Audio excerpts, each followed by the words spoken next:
Hey, Mike. I guess I was muted. You were muted, indeed. And now it's three. Hey, John. John's muted too. Hi. No, John's not muted.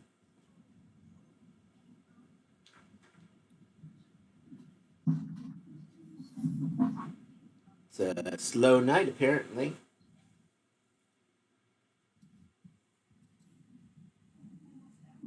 Let's see. There I How'd they go. take that picture, Andrew? How'd they take that picture? Through a telescope? Is that our galaxy? Andromeda. Oh, okay. If it's our galaxy, I'd like to meet them because they got out of our galaxy. That's what I was going to say, is how did they do that? Anyway, our galaxy is more of a barred spiral, not a Andromeda, which is more of a different spiral.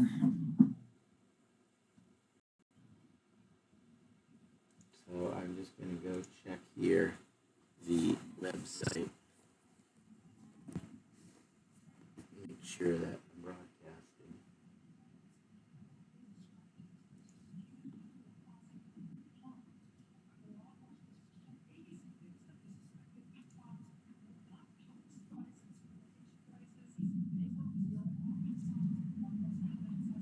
Yep, looks good. Good. Okay. You guys talk so I can see if I hear you. So what's going on, John? Got a lot of books behind you there. Hear you. So what's going on, John?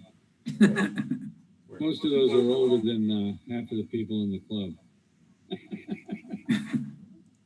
I've got 2 or 3 books that are as old or older than me. As old. Wow. I mean, they were like printed before I was born, you know. I got a few of those too. I have as few books as possible. I can't stand having things lying around. Well, you know, in the old days, it was you needed the books for reference. Now there's the internet. You have lots of things laying around, Mike. Yeah, and I do have my books, but you know, I don't like magazines and stuff like that. They just pile up.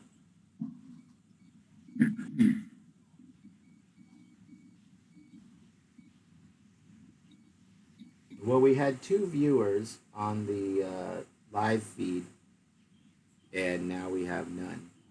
So anybody who's watching, if you're trying to get to the Zoom meeting, just go to the W6SFM.com webpage and look on the calendar, and then there's the link right on the day. Just click on the 7th, and then it'll show you the link. Click on the link, and you're here. I have a feeling it may just be the 3 of us until Mike LQ shows up at 9:30.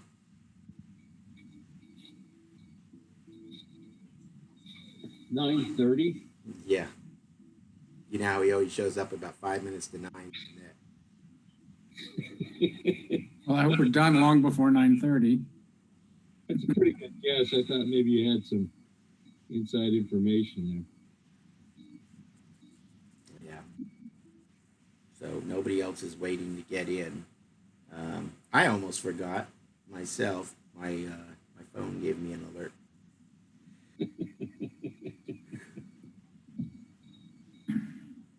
So did you bring us anything back from your trip, John? No, not really. Not really. That means yes, but not a lot. What'd you get for Andrew?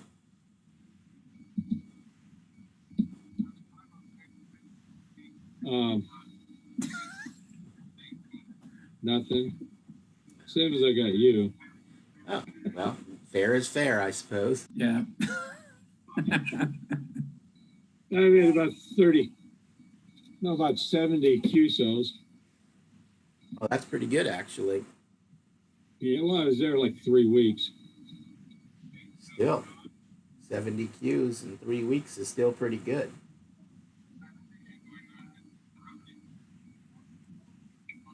What was the farthest one you did? Oh, let me look here.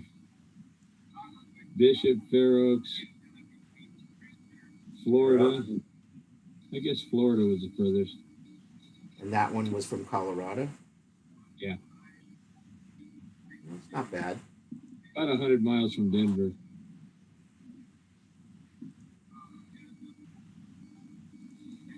That's pretty good, actually. New York. And but you were using the Yep. 270-foot infed.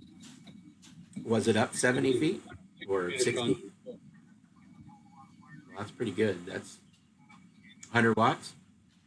Yeah. Yeah. I heard you on the net. Is that what you were using? Yeah. Sounded okay. There was one or two nights where it was a little low, Yeah. but that could be, Some nights are better than others, but yeah, that could just be the conditions, you know? oh yeah. Has to be. Again, I'm going to tell the two people that are on the YouTube live feed, if you're trying to get to the Zoom meeting, the link is under the date.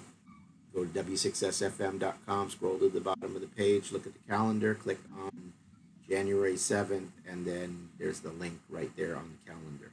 So Yeah. you'll find it. I still have trouble seeing the whole calendar. Yeah, you should. Why? Because I reduced the size of the calendar smaller than it's supposed to be. So when you open it, it's not fitting in the area because it's larger than the area I've given it to fit in. But you can do inside of it. Evening, Mike. I can't get it to open even. And that's with Windows 10 machine. Is it 9 o'clock already? No. I just assume it had to be. Mike showed up. Oh, I see what you're saying. Ooh, that's bright. Yep, there he is. Yeah, he's there. You're into the hour. Nope, I got Chris waiting to come in too. Everybody plug your ears. Chris will be loud, I'm sure. Hey, Chris, you on your telephone? Oh, he's muted. Yeah, still on mute. Well, Yeah, well, can you mute when you're on the phone? I'm not on the phone. Oh, you're on the computer tonight? Okay. Nope.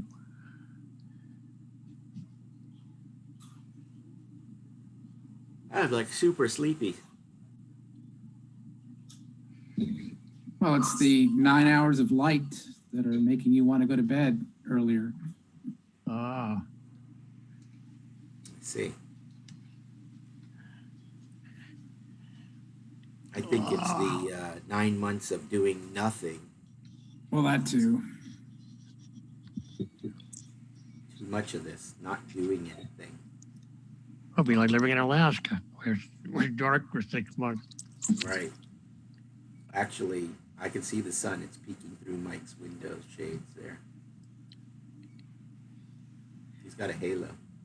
You got a halo? No. Yeah, LQ. Well, you are the president, you know. No, LQ, not me. Oh. Well, isn't that a key light? This is, yes, ma'am. There you go. That's a little better.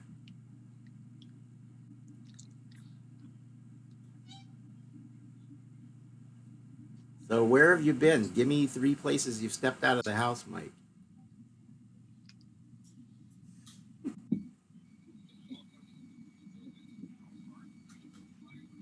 He's muted. Yeah, you're muted. You can't see his lips moving? We're reading his lips. Oh. Hey, sorry. No worries. Am I transmitting now? You are transmitting. Yes. And I said I never use phone. You're not. You're on a computer. Well, that's almost as bad. I know, but it's not a phone. No, it's not a phone. We, Worse. we could use tin cans. I had a box that looked like that one right behind your right shoulder. It was a phone patch for Box. right there. I'm sure it's a Oh. radio of some sort. What is that? A Helicrafter or something?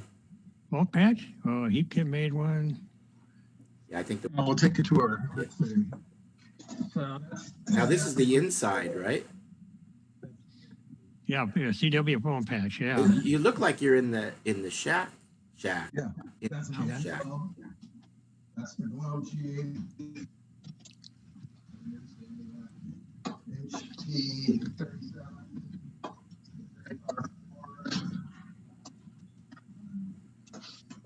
Let's say it's the Python 765.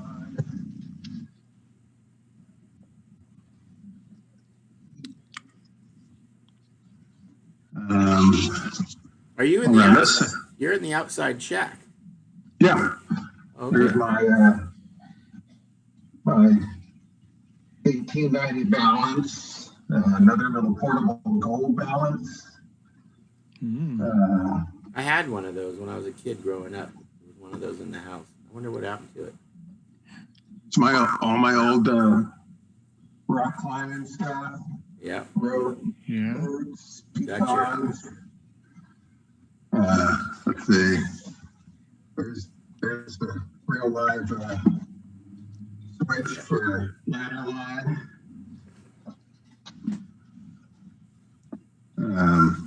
I see a microscope. Oh yeah, there's that's binocular microscope for dissecting stuff here. Uh-huh. I got some nice QRP coils here. Mm. Yeah, right. URP tube. So, Mike, you got a computer in the shack? Yeah, I got the laptop since I'm working from home. This is my work laptop. Goodness, you have broken protocol big Well, time. no, because no radio is on at the same time. Yeah, as a matter of fact, when I was in Colorado, I heard you QSOing with the guy in Corona, Living out of Oregon? Corona, California. It's in Southern California. And you were talking about his QRZ page. So Oh yeah. you have a computer of some sort in the shack here, kind of in the closet, so to speak. But actually, you were in the house, I think, because you were using the. Yeah. I was at my workstation. Yeah. Yeah, you were using the other rig, the 7300. 7300. Yeah, Oh, that's right. I did mention that too. I tried to call you, but I couldn't quite get through to you. You were real weak. Is that a Johnson Transmat? Can't copy. Exactly. It's a kilowatt matchbox. so you weren't on the air? Oh, yeah. Okay, I'm thinking of Drake Key now. John I was was- in the air with his head fit. Hey, the band, you went to good Drake Key night, John. The band was really good. Yeah. It really was. One of the best. Yeah, we were thinking packing that night. Already had the antenna down. Yeah, I know. Yeah, you know what? Goes on. I've You're just done, been you- so out of it. I had totally forgot about it. You forgot My about God. the night. Yeah, I did. I did that a couple of years ago. I said, I'm just going to bed. Forget this. Yeah. But I made up for it this year. I don't even remember what we did. Yeah, I think I heard you say that you were up till about 1 a.m., huh? I was. That's early. But I know. But I was up by 9. Oh, you know what? New Year's We Day, watched that's pretty it. good. We watched a movie New Year, Oh, okay. and then we went to bed probably about 12:30 or 1. So it was an early night. We watched fireworks from a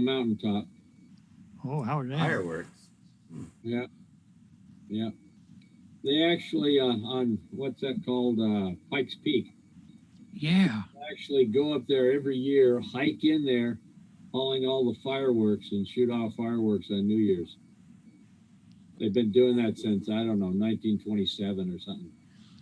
You gonna That's go how there one long of these you've days? been doing it, but how long have they been doing it there? Well, obviously not the same guys, but Oh, no. it's No, I tradition. meant you've been there since 1927, but what about the other people? I've been there since 1927. Yeah. No, Colorado this year was the first time. Last year was the first time I went to Colorado. Right. Yeah. But I was born in 1856, actually. 1856? Oh, okay. Did you ride the Pony Express? No, I didn't think it was. I didn't think it was a very good bang for the buck, wage-wise. You know, the Right. hourly wage is pretty low. You interrupt you. Yeah. You preferred Wells Fargo? Yeah. He drove to Stagecoach. Yeah, that's what he did. No, Yeah. Yeah. What's Gotta that get wine figured up out. there, Mike? You're not Actually, that's drinking. Dad. He's the one that knows American Morris. It's gonna be So, French. if you look very careful at the label, Oh, look at that. you will see. Is it a wedding wine? Rabbit. Rabbit? That's my last name. That's his last No, name. Yes. Kashuba. That's why I said, Yes. is it a wedding wine or an anniversary wine? I don't know what a wedding wine is. Like So, when you have a wedding or one of your daughters has a wedding, they make a wine and put a label on it with your name on it. no, this wine came from a vineyard in Sonoma owned by Kashuba family. Oh, it really is Oh. a Kashuba wine. Oh, okay. I've heard of Kashuba wine. It is. It is Oh, okay. 100% Sonoma Valley Cabernet. Right. I actually helped pick those grapes and drove with them to the crush on September 26, 2018. So that's actually the first vintage Ooh. that we made. Okay. It's my brother's daughter's vineyard. So it's kind of the first year that they've owned the house and the vineyard stuff. So Did it survive the fire? they were evacuated, They were okay. but the place did survive. Good. Yeah, I actually had in the last 2 years, I've 3 out of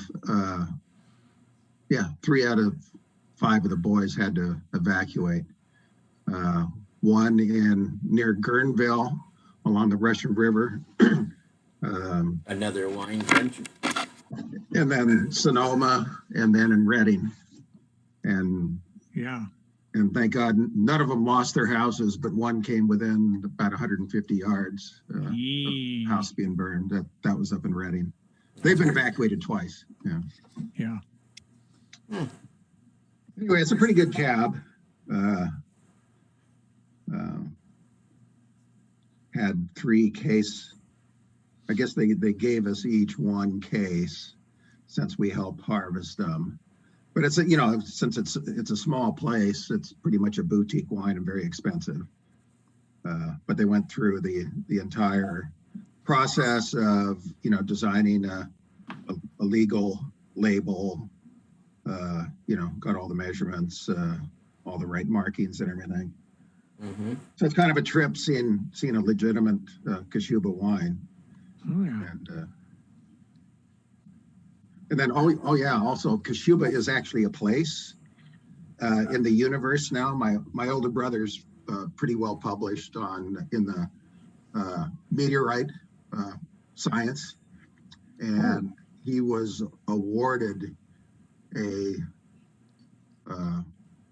was it a star? Yes, did you get a star named after him? Yeah, what do you call the Star Yeah. Registry? Well, no, this isn't send in your money and name a star. This This is is better. an international association that honors you with it and everything. So it's Cool. So Pretty- it's in the books. so We are a bunch of Chinese Lithuanians, and we have a star, and we have a wine. All right, guys are doing pretty good. And if the wine tastes good enough, you have a star wine. No, that's good. I know that when you went to, I think it was France, you bought a big bottle of wine when you were there. Oh, Italy, yeah. Italy, Yeah, yeah. Yeah, I shipped back a bunch of double magnums, four Right. of them. Yeah. Yeah, we stayed at a winery for a week up in Tuscany, and then we shipped back two of theirs and then two other ones. That in the- double magnum is what, 6 of those? Yeah, I guess it's 3 liters. Yeah, it's either 6 or 8. 14, 1.5, 3 or 6, yeah. Or is that a Jeroboam? I don't know, they're all funny names. Right. It's a big damn bottle of wine that you need to have a lot of people around. And unfortunately, there aren't a lot of celebrations since a lot of people aren't getting together. We drank one of them 2019 Thanksgiving, which we had at the place in Sonoma at the vineyard. Oh, yeah. So that was pretty good. You didn't invite the governor, huh? That was before all of that. I know.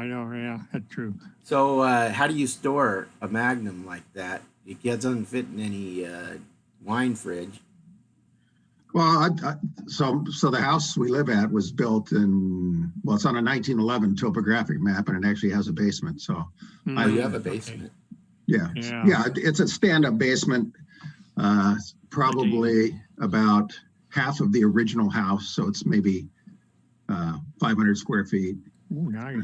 And I have racks and original French cases of wine and Portuguese vintage port, and the ones from Italy. The ones from Italy I actually shipped in the wooden cases, which was, of course, prohibitively expensive. Yes, I'm sure. But you kind of get carried away when you're over there. And Well, they say that red wine temperature is, the refrigerated temperature is based on a cellar. So. Yes, it's not an accident. Since, You're what, about 55? Yeah, right in there. Yeah, between 55 and 62. Yeah. So you could definitely be in there. Does that place stay cool during the summertime? Cooler. It's not perfect, but I mean so the 3 things that are really important is a constant temperature, no vibration, and no light. Well, yeah, we get earthquakes there. So the no light is good. No light. There's no vibration. The temperature varies a little bit since we happen to live in Sacramento, where we have almost 100 degrees variance in our seasons and stuff. So. Yeah. Which Rob do we have? A muted Rob. Muted Rob. Yeah. I don't know if it's DQ or KIX. Well, I talked to Rob on 80 just before I got here, so. Did you? Told him I was heading over here. Coming. I don't know. Should have a computer. He didn't have a microphone. John, how was your trip? Pretty good. Got a lot of airtime in there. We had about 2 weeks before anybody else showed up to the place. You don't even see so many videos, huh? So, what's that? Do you have a satellite TV up there or what? Yeah, but Pretty bad, huh? a lot of time. Well, yeah, not too much exciting on there. What John didn't tell you is he brought back everybody the same gift. Nothing. Yeah, it's true. Yeah. Yeah, my wife watched some chick flicks while I had the earbuds in and pounding grass there. So. Oh yeah, kept your wrist exercised. Yeah.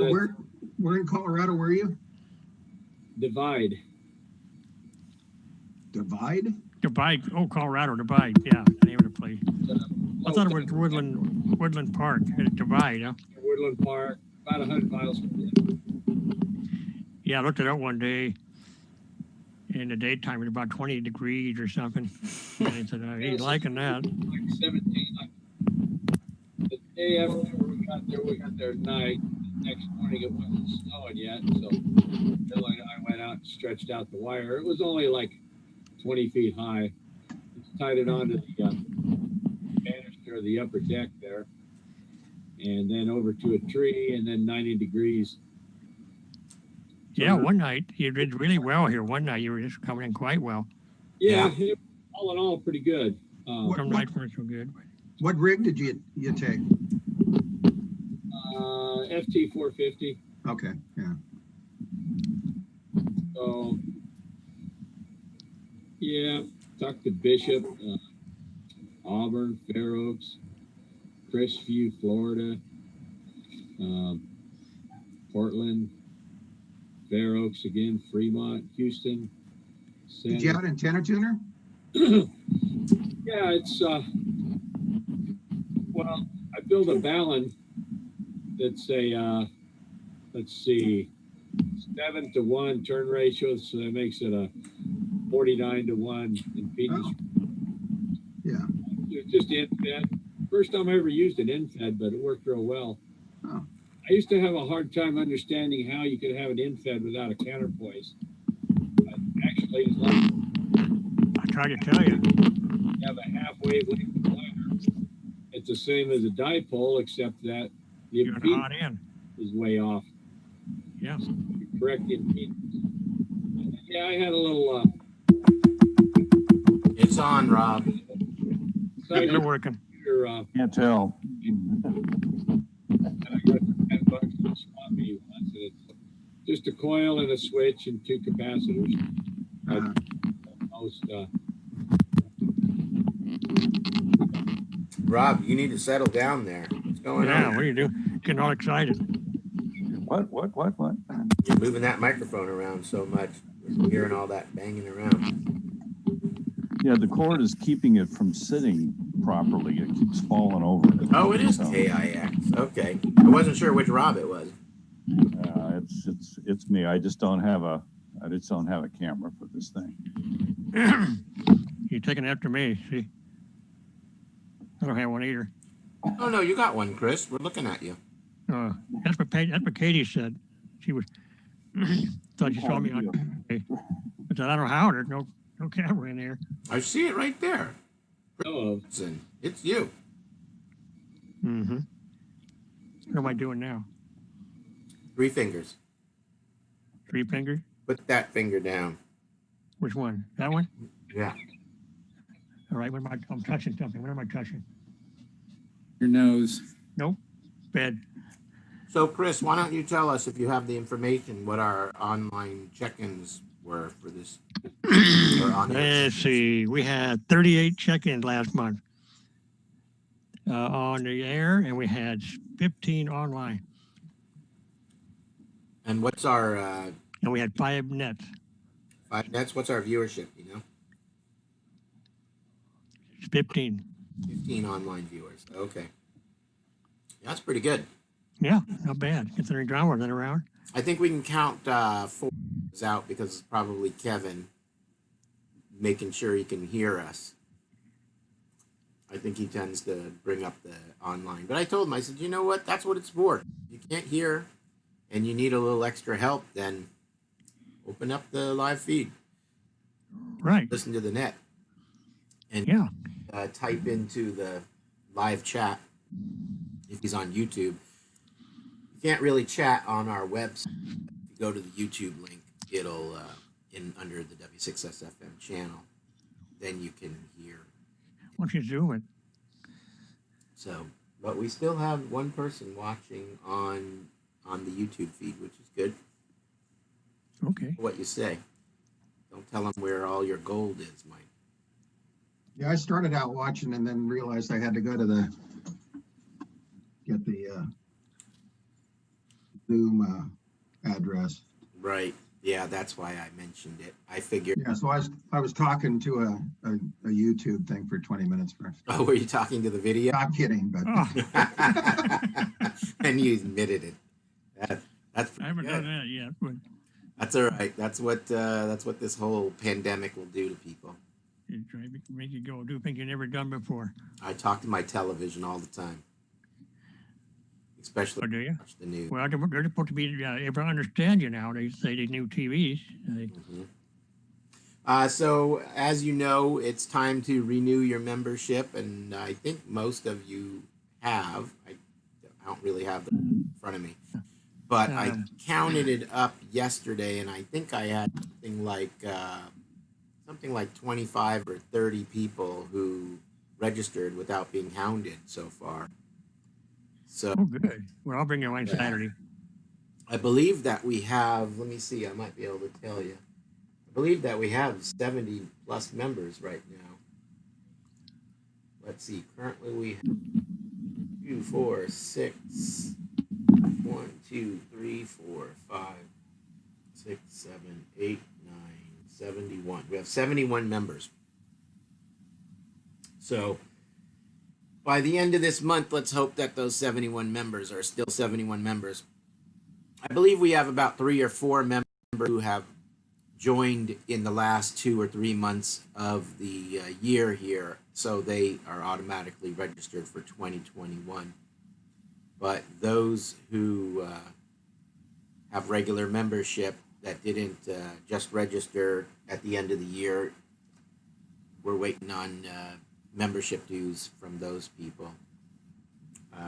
So don't forget, if you're watching this video, you want to re-up your dues, just go to W6SFM.com, go to the tab that says club membership, or up at the top, the about W6SFM, I think, and it says join W6SFM, and you can click on that. If you're not already a member, fill out an application, then make your payment by PayPal or credit card or debit card, and you'll see that at the bottom of the page. Do you accept cash, Mike?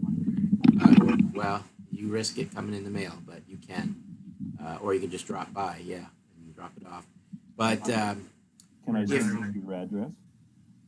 Huh? Can I send it to your address? You can. I mean, you can send a check. You don't have to send cash. I'll send cash. That's all right.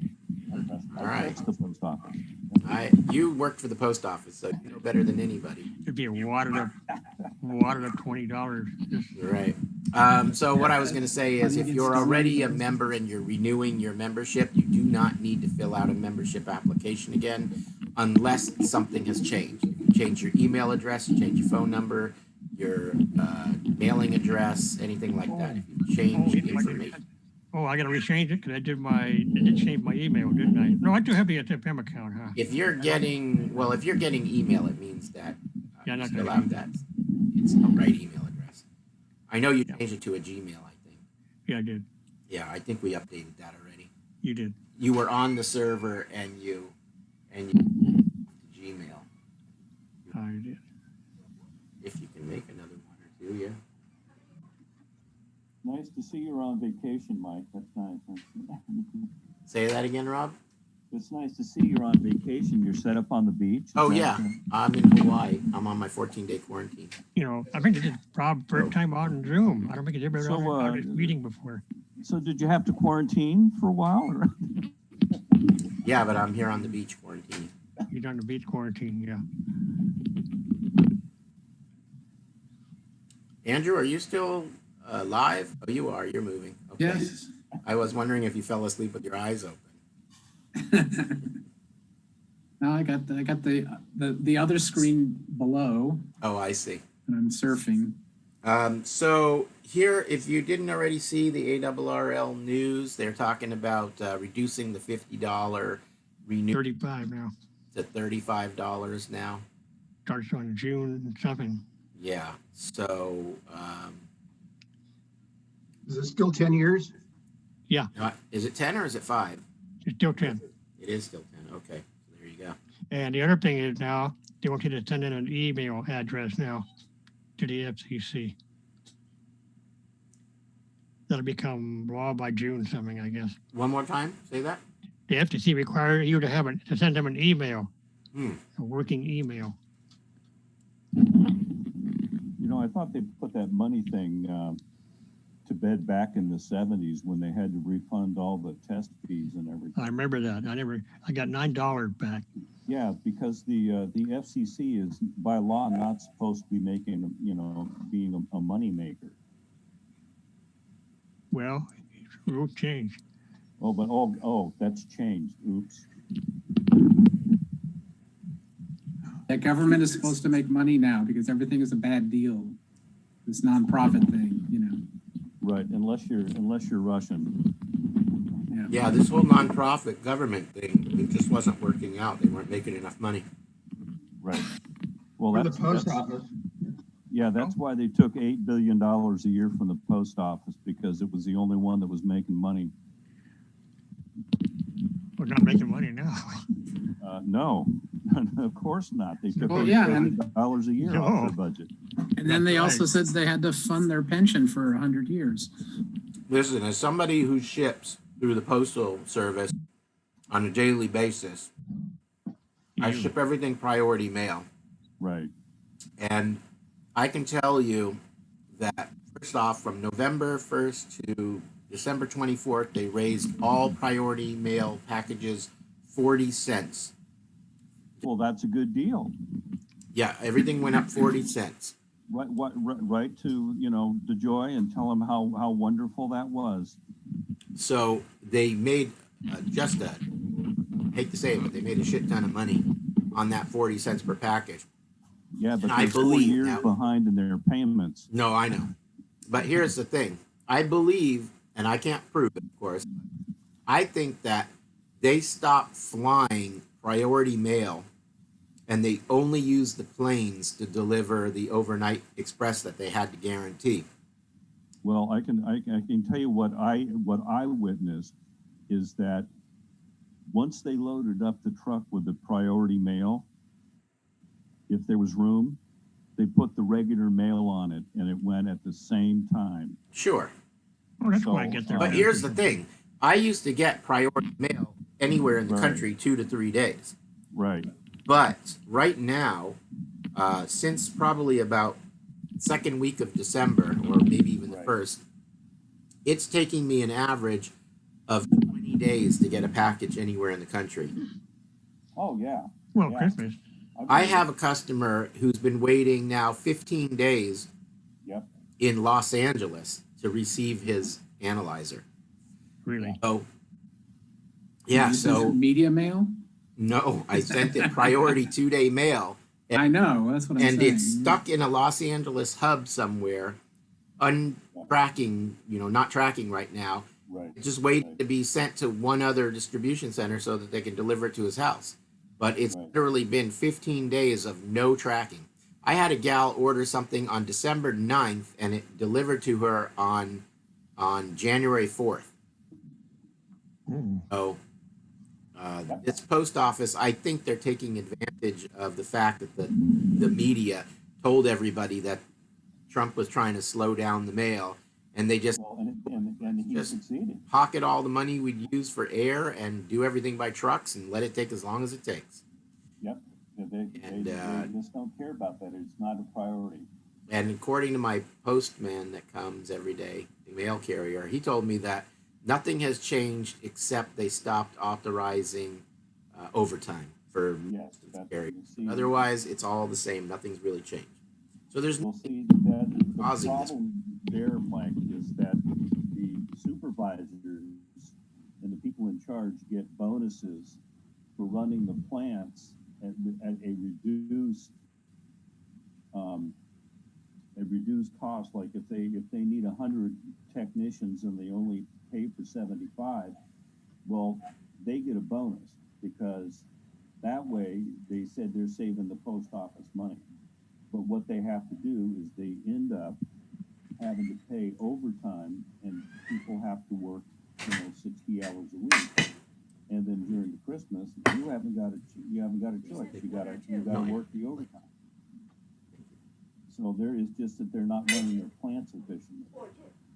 no, I meant this was fine. That makes sense. Yeah, when I got back from school, I was the second one from the plant to go to school on the new Dios machines. the recommended time period every day was 4 hours a day on that machine. And I was in the office when the postmaster said, I am not going to authorize that kind of time. You're going to get 2 hours a day on that. And then they wanted to know how come the machines were falling apart. Yeah. So, you know, it's just that kind of thing. Yeah. Well, everything was running pretty smoothly up until about that first or second it week used of to be when December. I needed a tool, I got a tool. When I got hired, I got a whole bunch of boxes on a big, huge pallet, and it was a complete toolbox with a complete set of tools. And any other tools that I needed, they went out and got them, and I needed it if I needed it to do my job, and it was fine. And when I left, we had mechanics that had been there for 3 years that did not have a toolbox, and they were told to borrow tools to do their jobs. Yeah. Well, the worst Because part for that- me is after about 10 days, 15 days of waiting, the customers start complaining, even though it has nothing to do with me, and they want me to reship them another analyzer. So they're asking me to put $500 more in a box and ship it the same way I shipped the first one and hope that it gets there sooner. Yeah. Good luck. No, it won't happen that way. Well, sometimes it does. I guess it Like- does, though. So, like that gal that ordered on December 4th, or December 9th, she requested another analyzer, and I was like, okay. So I put another one in, cost me another, $15 to ship it to her. And then it went priority 2-day mail, and sure enough, 2 days later, she got it on the 4th. But Wow. she also received the same one that I originally sent. So it was almost like they hit each other, and like a bumper pool game, the one knocked the other out of the sorting bin, and they both got to her on the same day. Well, then of course I had to pay shipping to get that one back too. So now I'm out, $30 in shipping. Right. Well, it used to be about customer service, but I guess they don't do that anymore. So Yeah, I actually emailed the post office telling them, listen, I need some sort of compensation because I'm going to keep mailing people packages to make up for your delay. And I'm done paying for the packages over and over and over. Of course, you know what they said. right. Well, Good luck, pal. Yeah, I they sent said, the package on Tuesday, first Mhm. class, and they said it might get there by Friday. And I don't know. Hey, Mike. Maybe he's not listening to it. Hey, Mike, did you get that package material I sent you yet? me? No. LQ. K6LQ. Sorry. Who just left?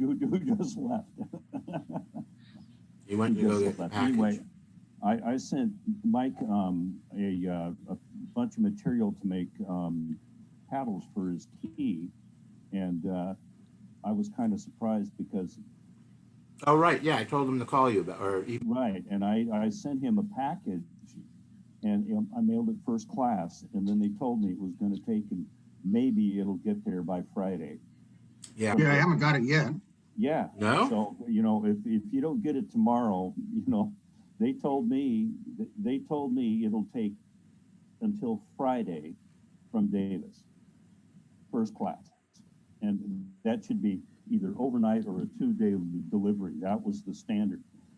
So what they've done is they've completely lowered the standards. Yeah, They completely lowered the standard and raised the prices. right. Well, the price increase I mentioned that ended on December 24th, the 40 cents on that mail. But then they say that I think on the 10th, they're going to have a postal increase. Oh, really? Yeah, but they say it's not going to be quite as much as the November-December increase was. So it's probably going to be around 30 cents instead of 40 or 45. 39 cents. 39 cents, is that what it is?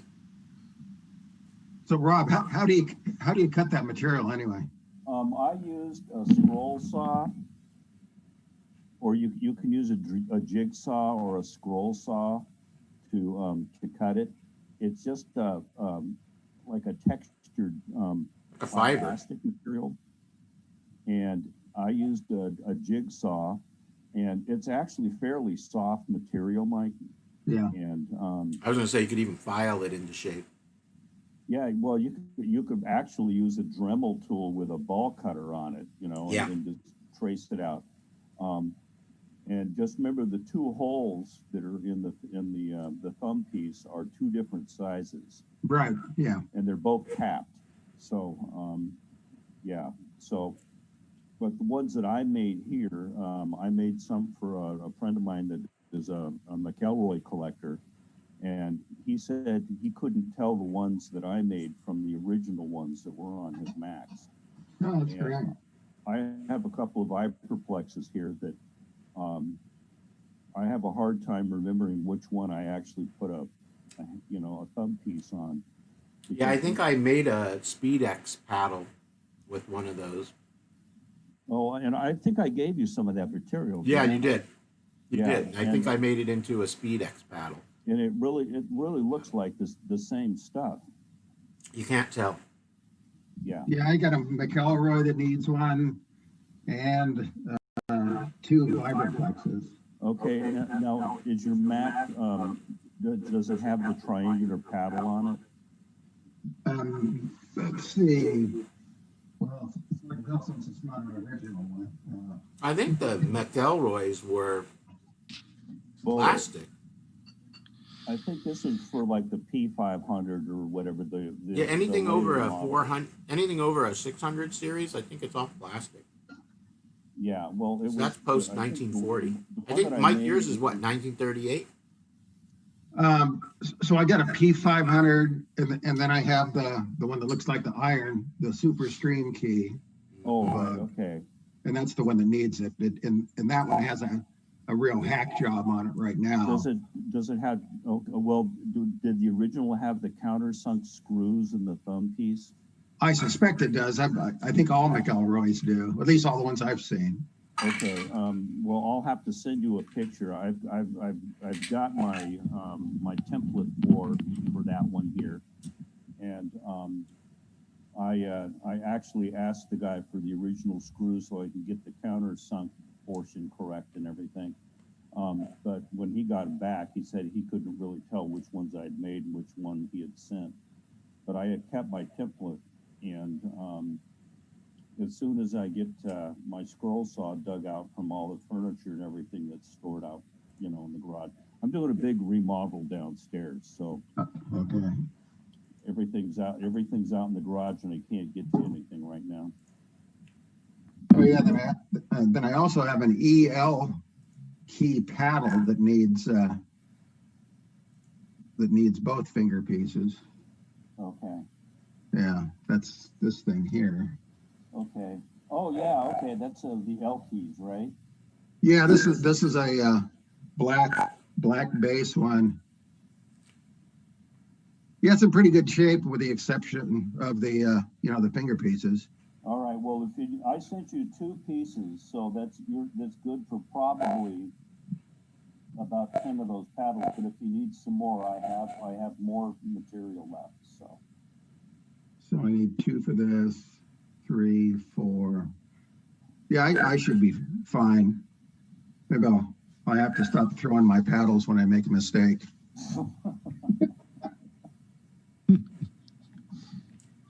Yeah, I made You mine were out of snacking wood. on them. Well, again, you can thank the post office for the materials. So that's they threw away boxes of it every single day. The material was actually there were stacker paddles, and they held the mail up as it went into the stackers, and the operators had a tendency to pull back real fast, and that would break that blade off. And that's the source of the material that I got.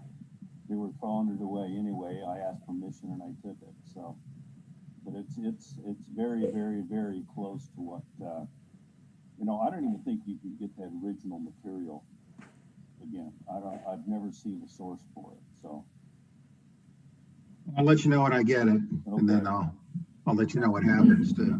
okay. Well, it's pretty soft, and even running the tap them to do the threads, they went really quick, so. Well, let's take a second here to welcome Carol. Good to see you, Carol. You know. Yeah. And looks like Neil is in there. I see you, Neil. There you go. Yeah. And then Wilson, November 6th, Echo Mike Foxtrot. I know, or I believe you're not a member, so welcome to the group. Hey, thank you. Carol invited me, and I just came over from, I've forgotten the name of it, but I am a River City Arts member. We were just discussing a homebrew kit. I can't remember the name of it now, but I'm here and have an interest in keying, so I'll be listening. It's our Oh. DIY radio builders group. Oh, right. Okay. You started that back up. You're not doing that in person, though. No, So that's working out on Zoom for you. How are you doing that? we're going to pick up our kits and build them at home. And we'll watch each other build them over the cameras if we need help. What are you making?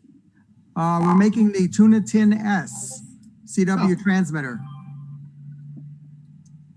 Oh, Is that like the independent. trophy? It's no, it's not the trophy.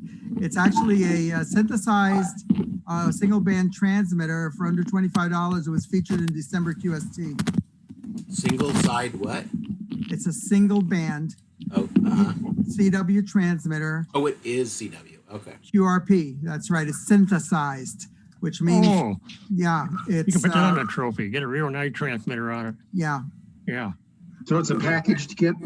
Well, we're making the packages Okay. from the parts, and it's going to have a digital readout of your kilohertz, Ooh. and it's controlled by a mini Arduino Zero. Oh. Sounds exciting. Yeah. What's the accuracy on that thing? Well, I think it's within 1 or 2 hertz or so. We'll have to. I think it might not be that, but it's going to be pretty close. Is it all? It's all Software. It's all software software. program. So the Arduino controls everything. It controls the synthesizer. It's what do you call an SI 5351? Right. And what are you using for the input output? I don't know all the details on that. I think it has a key input, like an 1/8 inch phono plugged for the plug in the key, and then there's another jack for a headphone maybe, and a BNC plug for the antenna. Is that what we saw? Yeah, those are the connectors.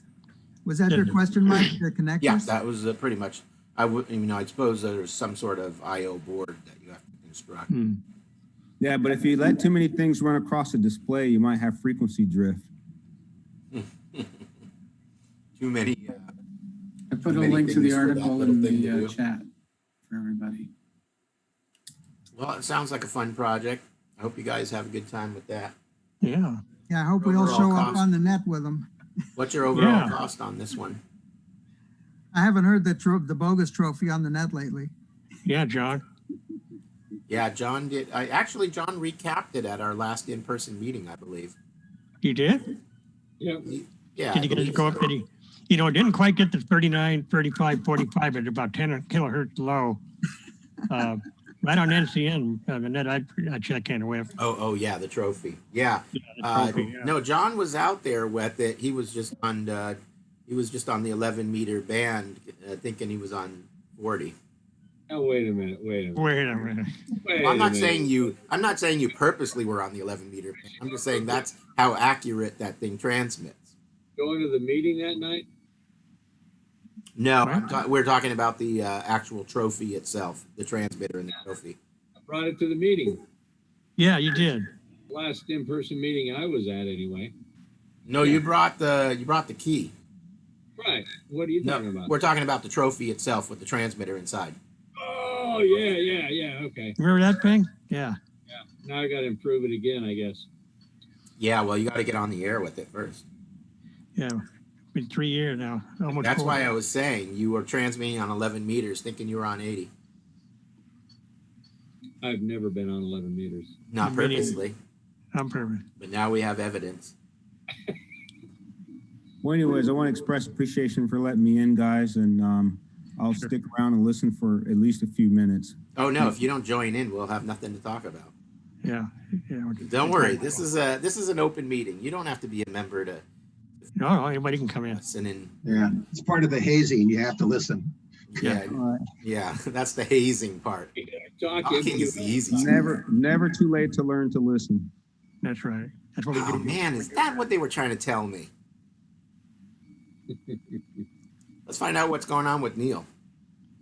Not much. The only CW news is that I got Marshall Island, Oh, and that was a nice catch. good. On CW, right? What's his call sign? I think he has, Victor 73 November Sierra. Oh, yeah, that's a Yeah. good one. He's That's very Neil. active. I Yeah, think that's Neil also, isn't it? that's why you worked him. Uh-huh. Yeah, Neil and I are friends. He is Is that right? actually.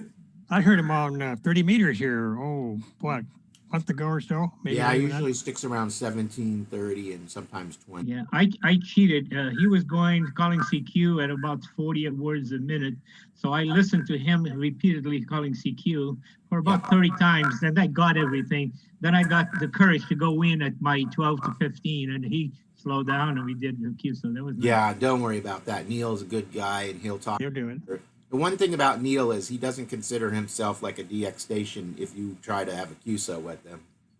Mhm. He talk to you. No, that day he was just doing CQ. Oh, and was he very just, quickly going on to another one? Yeah. Oh, okay. Yeah. Well, I don't know. I've known Neil for years. He's actually he's a engineer. He keeps the military radio stuff working on one of the Solomon Islands there. It's not necessarily Marshall Island, but one of the Marshalls it's a tiny little island he's on.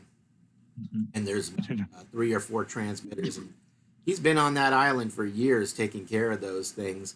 And he lived, his parents still live in Southern California. So if you look at his Oh, wow. QRZ, all his mail goes to his parents, unless he's changed that. And then he'll definitely send you a QSL card if you. That'll be nice. Yeah, he'll get one. That's It'll cool. take a while though. Don't. Yeah, they have real post over service. Yeah, he does. His mail comes over very seldom, or he'll come back to see his parents and he'll check his mail and send out QSL cards. Yeah, the only other exciting thing that's been happening to me is that with the help of Carol and Wilson and Joel, we've been learning a little bit about slow scan television also to get a little bit further. All right. That's nice. What do you use to transmit that? You do I'm that sorry? on A-shift? UHF, UHF. Are you doing slow scan or fast scan? slow scan On UHF? on 440 repeater.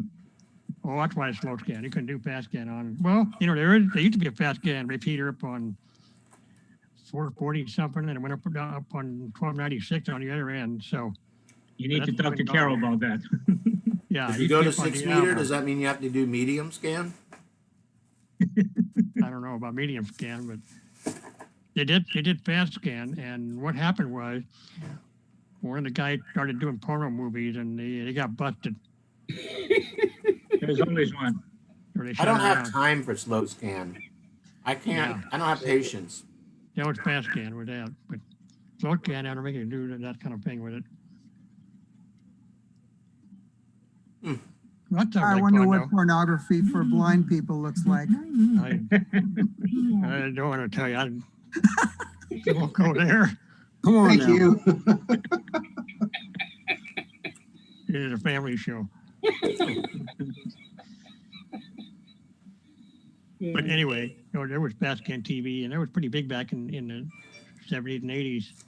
Mm-hmm. And then the PayPal kind of killed it. What But killed it's a it? different mode, and it's kind of fun to learn. And I assume, Carol, it's all new. It's all digitized TV now, and not the old stuff we did, but all the. Oh, right. Yeah, what we're talking about slow scan TV is we're using our standard equipment, with audio Yeah. frequencies. Okay. So we're using the sound card, the Right. signal links, and we're learning how to use it with the computers. Now, Right. I've done fast scan. I did it back in the 70s, and that's You know what I'm talking about then, yeah, I know what you're talking about. And the repeater that they have for fast scan TV down in Mount Diablo is using a digital video. So that would involve a whole other setup, and you'd have to have a gain antenna pointed towards Mount Diablo. Yes, you would. So, You know, I did slow scan on HF, mhm. the late. Oh, yeah. I don't remember what I actually used to hook up the. I don't remember what the interface was or what I was even doing for it. I just remember I did it. It's been so long ago. Then again, I can't remember yesterday. So It was that long, it may have been a robot, was the original equipment back in the 70s. oh yeah, Robot and Hal is another one. You know, Yeah. I told Wilson that people here talk about Morse code and what's going on here. We're talking about everything else. Hey, that's fine. Actually, you know, I know very little code. I've had fits and starts over the last 15 years trying to learn code. Haven't taken it very seriously, but I was browsing your website for information on the course, and I guess a question I have is any course available right now? there is a course coming up. Funny you should ask. It's probably going to start in April. So You're wobbling again. It's at March. it's really going to. Oh wait a minute. Let's see here. Okay, mention that in a second, Andrew, so you can actually tell people about it. I'm gonna start the course again in April if I can get enough people that aren't scared to come in. So. In other words, to be in person. Yeah, and also we do this course at the church here where we normally meet, which is in Carmichael on Fair Oaks and Marconi, Okay. and a fitting name for a street. But the church is still closed. They've been closed since probably February or March of last year, so they're not allowing me to go in there or anybody else to go in to do that. But if they do, then we'll definitely have an in-person course. Maybe people will be able to get vaccinated, and if that's what they think is going to solve everything, then fine. Are you feeling like your preferred method is in-person course? Yes, I taught a Zoom course for the first time. I taught a Zoom course for the first time. It was supposed to be the April course, and it didn't start until September. By September, I was just like, okay, this is just not going to happen. And my normal September course was about to start, and I ended up doing it all 100% Zoom. Neil was on that course, as a matter of fact. So for me, I didn't feel like it was very good. I can tell you there was a plus and a minus to it. The plus of it was I think that the people on the Zoom course are probably the best class of proper sending CW guys and gals, because they really were able to watch my wrist up close and understand the proper method of holding and moving your wrist while sending code. And I think that really benefited their fist and how their code sounds. But the negative side to it was I couldn't conduct a class in a normal fashion where I could simultaneously hear everybody in the class at one time. I have the ability to pick out everybody in the room individually, and I can make corrections to them. But with the Zoom class, when I tried to do that, of course, nobody was on the same internet path, so there was so much delay and lagging between different people. It actually drove them more crazy than it drove me crazy. So I ended up having to mute everybody, and then that way they couldn't hear each other, and I would individually select a person going just like through the Zoom. If you're in the category window here, instead of speaker view, you see everybody. So if you are in that view, what I would do is I would just go box 1, box 2, box 3, and I would just invite them to unmute themselves one at a time while I muted the person before them. And I could hear and see what each of them were doing. And it worked out. For them, I think it worked, but having not been in the class before, they don't know the difference. But I really think that the actual speed for most of the guys was not as up to par as it would have been with the in-person class. That's my belief anyway. All right. Well, thank you for that. I appreciate that. I'll keep an eye on your course availability. Would you prefer to go ahead and have people enlist with payment and see how they build up and then just hold that slot? No. I come from a principle of practice doesn't make perfect. Practice makes permanent. So if you learn incorrectly before the class, then you'll always do incorrectly after the class. So I'd actually prefer that you don't learn anything and you come in fresh and then you have a better idea. Now, I won't stop anybody from trying to learn before, but there's going to be habits that you'll have to break. Now that answers the question. That's great. And so how about a payment? Did you want to see a payments sort of now in order to build up for the later in the year? No, I don't need it. Okay. If you want to just put yourself on a reserve list, you can just shoot an email to the club contact website. Just Thank say you. I'm interested in the class, and then what I do is I'll put you in a folder with about 4 or 5 other guys, and then I'll contact you a month before. So Thank you. Neil's an exception. He did really well, and I think he skyrocketed up to about 13, 15 words per minute without any problems at all. But I really believe that a lot of it had to do with Neil was eager to get on the air and use the code.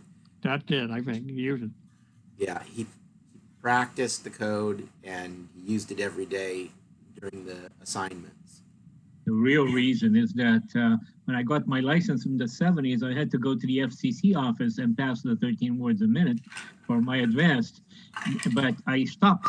So for me, this was a refresher. It was a lot easier than somebody picking up at the same first time.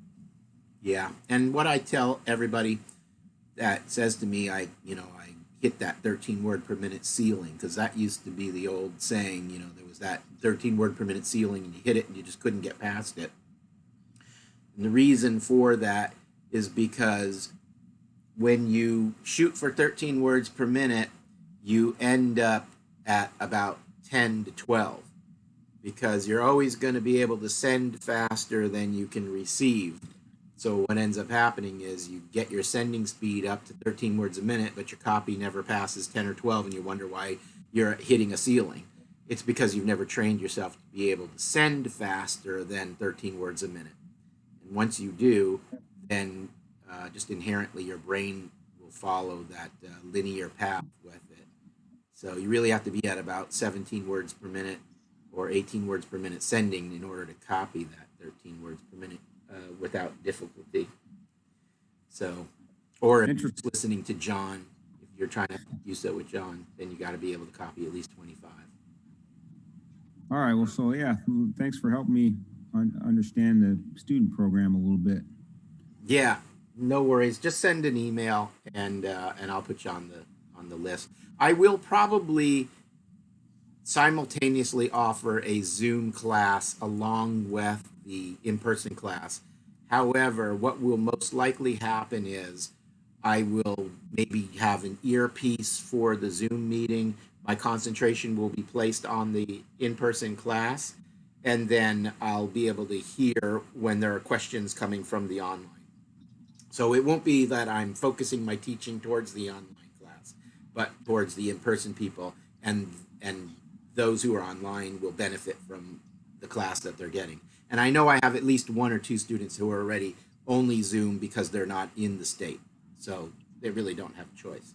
Although I have one guy who said he was going to from, I think he said he was coming in from Texas to take the course when I have it. He just has to Really? announce it. Oh, yeah. Can it come once a week? I had people come in from Red Bluff and Chico every Wednesday night to take the class. That's a drive in itself. Yeah. And we had Grass Valley, one of our Was there members. 3 or 4 of them? They carpooled? Yeah, I think there was 2 or 3 of them. One ended up riding his motorcycle instead, but yeah, there were 2 that carpooled down from Chico. I think one was in Redding and the other was in Chico. I understand why they do that, because all those beautiful palm trees and oceans in your location there, Is that what it is? Well, I don't know. I don't think I would. I don't think I'd personally drive the 4 hours every week to go to my class. But they really Well, they that's because learned. They learned you and were- they did well. they learn, well, when you do, I do the same thing. I learn and I leave. There you go. Yeah, I would do. Is that what happened when you sat in on the course with me to help teach it, Chris? You listened, you learned, and you went home? Yeah, Good deal. worked So- okay, didn't it?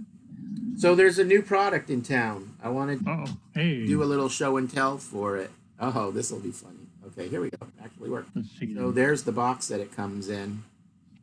And this is the predecessor. I don't think I showed this last month. I don't think it was available last month. This is the predecessor to the Stick Pro, or no, I'm sorry, this Stick 230. Is anybody familiar with the Rig Expert Stick 230 analyzer? John, Yep. you have yours there? Yep. Can you hold yours up so they can see a Stick 230? Oh, okay. Maybe turn, well, you don't even need to turn it on. It's always on. Oh, he's got a fancy case for it now. Wow, I heard it unzip. yeah. Yeah, it's something my wife came up with. Of course, it has a pink zipper, but nothing's perfect. All right, just tell people it's your wife's. Kind of like my bud case. You say Millie is a ham operator too. Yeah, right in my dreams. Okay, there it is. There you go. So if you look at that screen, you see that it's on right now. It's actually off, but it's a paper screen. So it's a paper ink, and it always stays on. It doesn't actually turn off. It's like A good thing in the sunlight. yeah, it's excellent in the sunlight. Buddy, In the dark, though, unfortunately, they didn't put a backlight on it, so there's no way for it to light up the screen at night. So if you're working at night, you kind of have to shine a flashlight on it to see it. well, But if I'm the doing that at night, I'm gonna have a flashlight anyway. So I don't- right. I That's don't worry true. about that. So let's see. All right, But so that's this the old one. That's the old so this 1830. is the newest one. I think I'm going to turn off my virtual screen for this. 1 second here. Figure out. Okay, we're getting tired of seeing the same wave break behind you. They're not. That is not a loop. That's actual waves that are here.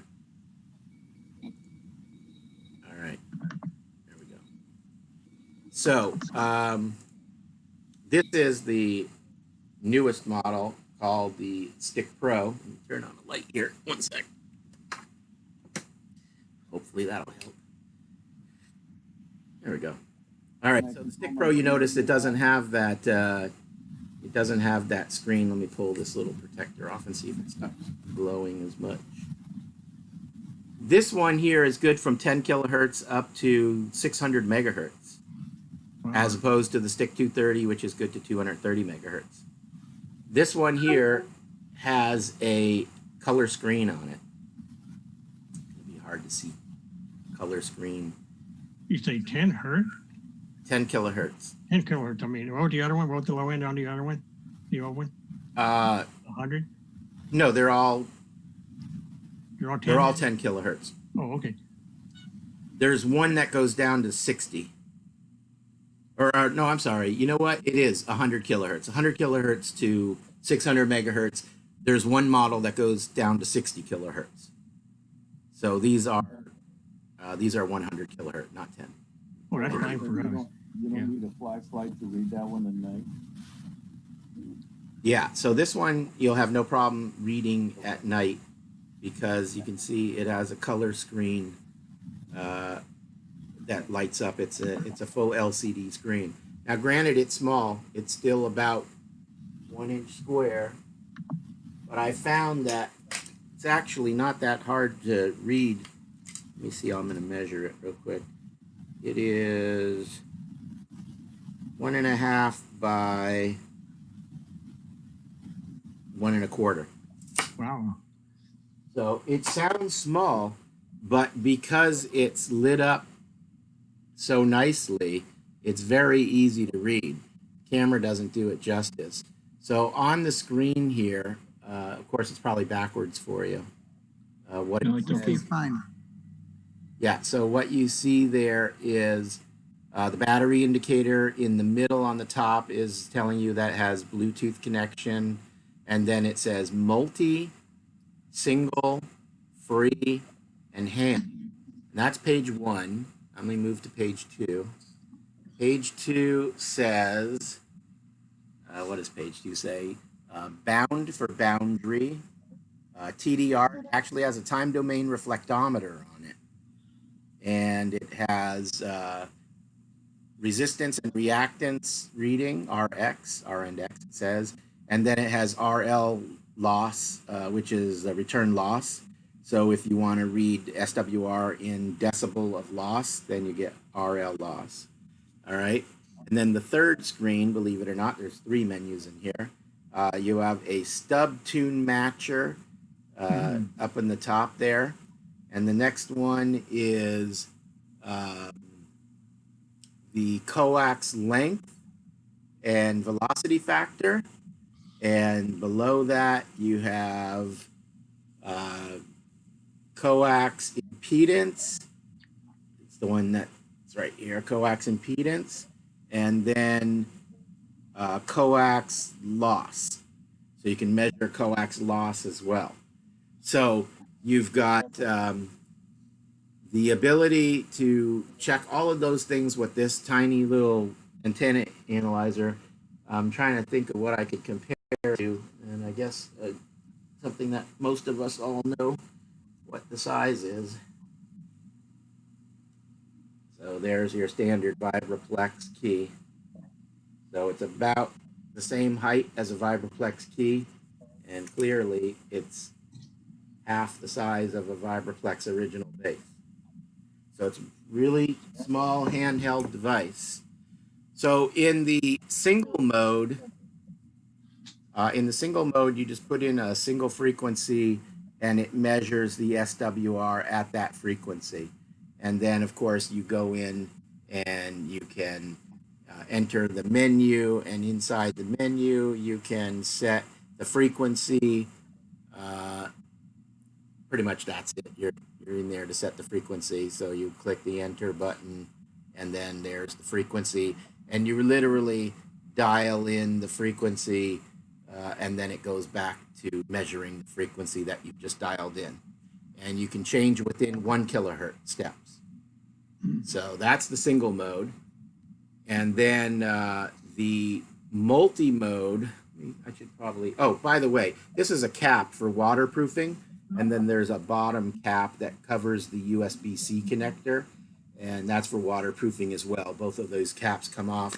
You have to take this cap off, and that's what gives you access to an N-style connector. And of course, when you buy from me, you always get a N to SO239, so you can plug your coax cables directly into it. Let me grab a terminator. All right, so I'll just throw a terminator on the top of this thing.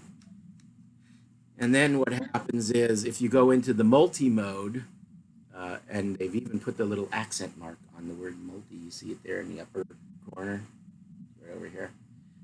When you go into the multi-mode, what it does is it goes through all of the bands one at a time, and it checks them. And first it gives you a star rating, 1 to 5 stars. So you get a quick look with a rating of 1 to 5 stars being, or 5 being the best SWR, 1 being no proper SWR. And then once you have that done, you can push the arrow left or right, and that will put you through each of the bands. So you see the first one here is telling me I have a 1.0 at 0.138 megahertz. So 138 kilohertz, it's telling me I have a 1.0 to 1. And then as I step up, there's number 2, and number 2 is what, 160 meter? Nope, 478 kilohertz, which is that new band. It's telling me I have a good match. Of course, I have a good match because I have a terminator on it. Band number 3 is now the 1.91 megahertz, which is your 160 meter, 80 meter, 60 meter, 40 meter, 30 meters, 20 meter, 17, Yeah. what is that? 15, 12, 12, 10, Is it 10? Yeah, no, Yeah. 12. Okay. And what's 26 megahertz? 20, I don't know what 26 is, 20 at the CB. No, 26 megahertz is. 11? 11 meters. 11 meters. Oh, okay. It's trying to tell me 10 meters, but it sees that I had more of a match at 26 megahertz. Oh, okay, okay. Then you got 6 meters. And then, yeah, 6 meters. And then next is 50. Well, actually, that was 6 meters. Let me see what's before it. Oh, you know what? It did do 11 meters. So it did 11 meters and then 10 meters and then 6 meters. Okay, the reason it did 10 meters is because in the menu, you can select the ITU region that you want to use. Oh, yeah. So yeah. this is ITU region 1, and for ITU region 1, they get the 11 meter band as part of their ham radio bands. So Yeah, that's why okay. it was included in there. Yeah. All right, so there's your 6 meters, and then we're at 2 meters, 145 megahertz it says, or yeah. And then it jumped up to, now that's interesting. Oh, because we're in ITU. Let me change the ITU. I'm gonna put us in ITU region 2 so that it's correct for us. So I just hold down the start button, and then it says here, scroll, hit the arrow to select the menu. So I do that. Let's see here. All right, 1 second. All right. I'm just entering the menu. I'm waiting for it to.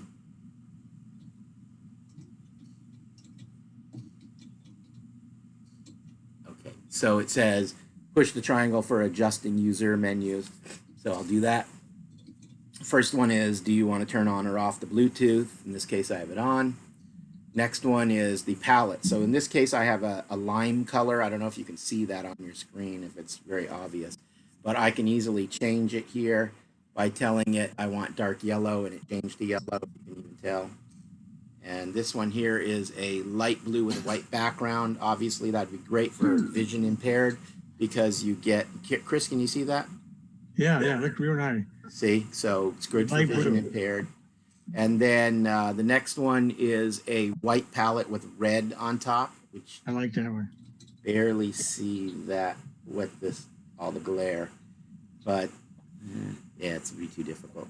And then the next one is orange with a white background. So you have a lot of palettes in here. So now let me just go back to that lime because it seemed to be pretty good. All right, and then the next menu is where you choose whether you want metric or imperial. So I switch it to imperial. So now we're in feet instead of meters for all of our length measurements on the coax. And then the next one is how long before the screen times out to save the battery. Next one is the ITU region. You see it was set to Europe. That's why we were getting what we were getting. So now I just switch it to 2, which is the Americas. And then the next window here is the band search. Do you want normal band searching when you do that multi, or do you want it to be a very intensive scrub of the frequencies or of the SWR? It gives you more plotting points is what that does. All right. And then, so you set it to either a deep scan or just an average normal scan. So I just keep it on normal so it goes faster. And then calibration. This analyzer even has the ability to do an open load short calibration on it.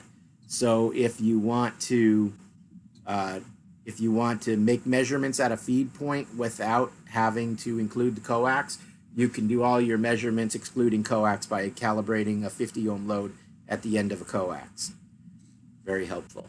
And then the system impedance, you have lots of impedances.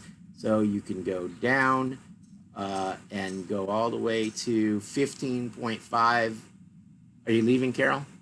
Jojo's in the waiting room. He wants to. Thank you. Thank you. 2 of them. Appreciate it. I can't see what I'm doing while I'm doing this. So where are they? Here they go in middle. Thank you, Carol. Appreciate it. Put that do it? I think it did. It says there's still one waiting there. Oh, he's joining. Okay. So, Hi, Mike. oh, hey, Jojo. I'm just showing people an analyzer here. This is the new Stick Pro. Oh, yeah. So, as I was saying, you have adjustable impedances. Your lowest impedance is 12 and a half ohms. And then your next step is 25 ohms. And then you go to 50, is that 50? No, 28 ohms. So something might use 28 ohms.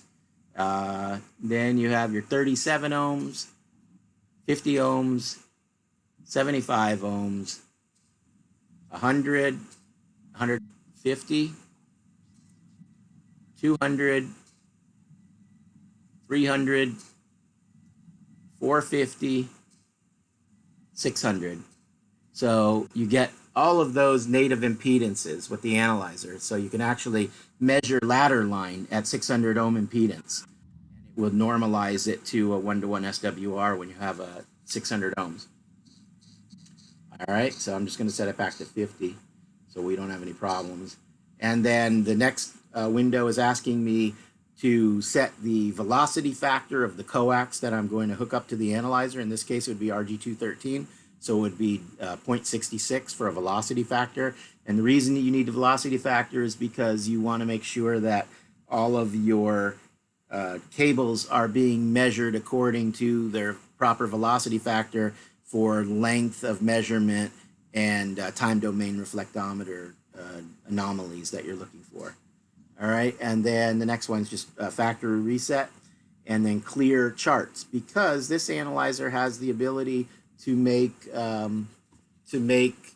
believe, 100 memories. So make up to 100 antenna memories and save them in the analyzer. And of course, you could take this analyzer, plug it into your laptop or home computer, and you can download all the things that you've done. Or you could even hook up the USB-C and operate your program live, and you can do all your measurements off of that. So again, we saw the multi. We had already gone through it. I just pushed multi, and it scans all the bands. We already saw how there were 6. I think there are going to be 16 for the U.S. And I'll quickly run through that. I'll catch up to where we were, because I never saw the 220 megahertz, which is 1.25 centimeter band. Yeah. So okay, so now I move through them. So there's 17. So again, it's 136 megahertz, 478 megahertz, 160 meters, 80 meters, 60 meters, 40, 10, 20, 17, 30. 15, 12, 10, 6, 2 meters. Now the 223 megahertz is there, so the 220 band came back. And then next one up is 70 centimeter, 440 megahertz. Yeah. And then now we're back to the beginning. So you get every single HF, VHF, and UHF. Well, I won't say every UHF, because you could go all the way through 23 centimeter band, which is the 1.2 gigahertz. This analyzer is only good up to 600 megahertz, so you get up to 70 centimeters. So, and you notice that it has the stars. The stars are indicating what the SWR is. This clearly has 5 stars, and it's because it's got a terminator on the top there. So it's clearly going to be a perfect SWR. All right, so that's what's going on there. And then I can go back to the main menu, and then instead of doing multi, I could do ham, for example. And when I click on ham, what it does is it will measure one of the ham radio bands in a full mode. So in this case here, you see it measured the 2 meter band, and it's doing a scan that's 2.2. Is that right? Actually, I think this is doing the 160 meter band. And all I have to do is push the arrow to the left or the right, and it selects a new ham band. So if I want to go to the 80 meter band, I just push the arrow to the right, and there's the 80 meter band. and it will do a sweep across the whole 80 meter band. So now it's telling me the SWR is the lowest at 3.795 megahertz on the 80 meter band. You can't really tell because it's hard to see on this screen, but or on this camera. But there's a green line that's running along the bottom here, and that's indicating that I have a perfect 1-to-1 SWR. There's the SWR indicator from 10 to 1 to 1 to 1, and the green line's moving across the bottom, and these are the edge of the band markers. So this is the entire 80 meter band. If I wanted to, I can push the plus or minus button, and what that'll do is it will change. I'm still in the 80 meter band, but it changes the bandwidth of the scan. So notice what's happened is I've got rid of the band markers on the side because I've narrowed in the scan. And again, I can keep narrowing or increasing the bandwidth of the scan. So what I'm doing now is I'm at 3.75 megahertz for the center, but I'm now have a bandwidth of only 500 kilohertz. So if I had something on the 80 meter band that I was looking at a specific frequency, I can now see 500 kilohertz bandwidth for that scan on the 80 meter band. And again, I can just continue to push the arrow to the right or the left, and what that'll do is it'll move me to the next. Well, once I'm in this mode now, I'm in what's called the free mode. So as I move the arrow to the right, instead of changing the bandwidth of the scan, it's moving the frequency. So, but it's only moving it in steps that I set. In this case, I'm set to move 10 kilohertz at a time. So you see it keeps moving 10 kilohertz and restarting the scan again. All right. And then I can save that scan into memory to recall later or recall on the software. Okay, so that was actually two modes that you saw. That was the ham band where it selects the individual ham band, and that was also the free mode. Once I moved off of the ham bands by changing the frequency manually, it went into what's called the free mode. And with the free mode, you can do the same thing. You just hit free mode, and then it just goes in there and asks you what frequency you want to use for your center frequency. And you can set it also by pushing that button there, and then you just literally type in the frequency you want to be measuring. So, and then it goes off and makes that measurement. So it looks like I have a horrible match. I'm in return loss right now. So you see it's measuring return loss, and that's why it's at the top of the graph, because SWR and return loss are always tied together, but return loss reads in decibel, and the less return loss you have, the better the SWR is. I believe perfect return loss would be 60 dB, and looking at this, I have about 59 dB, so I'm almost perfect, but not exactly. All right, so that's a tour of that. And then you have the what's called boundary. Boundary puts you into a mode where you see just the SWR of the frequency you're parked on. And if the SWR goes above that, or rather, if it goes within your boundary limit, the background turns a different color. I think it turns red. And I think looks like from what I'm seeing here. Yeah. So you see how in this case, it's red. You can't really tell, but it's red. And what that's telling me is I'm above the SWR that I am looking for. So I can set the boundary to like 1.3 to 1. And that way, if it's a quick check, all I have to do is plug it in. And if the background's not red, then I know I have a good SWR. And if the background is red, then it's telling me I'm outside of the boundary that I set. All right, so that's boundary. So, it's an interesting little thing. And then the time domain reflectometer is simply where it goes out and measures the coax, looks for anomalies within a coax, and then it'll tell you where you have impedance mismatches and bound anomalies on the coax and how far out they are. That's really good if you're just looking at coax and you think you have a bad coax. I've had cases where the guys out in the field on the broadcast stations, before they climb a tower, they want to check the coax because they want to make sure they're not putting up coax with a problem, or the coax they already have on the tower isn't bad before they change it out at $5 a foot. So that's the time domain reflectometer. RX is literally just a reading of reactance and resistance. In this case, I have a perfect terminator, so that blue line going across on the 0 line tells me I have resonance all the way across this frequency I've selected. And then there's a pink line, you can't really see it, but it's sitting right on top of the 50 ohms. You can see 50 there. You see a red line on top of it. So it's telling me I have I have perfect resonance with 0 reactance and 50 ohms of resistance. And it's on that center frequency of 3.850 megahertz. All right, so that's the TDR and boundary and reactance resistance. And then R loss, this is a return loss, which is one of the screens I showed you already. I'd gone in, and you see it's in decibel.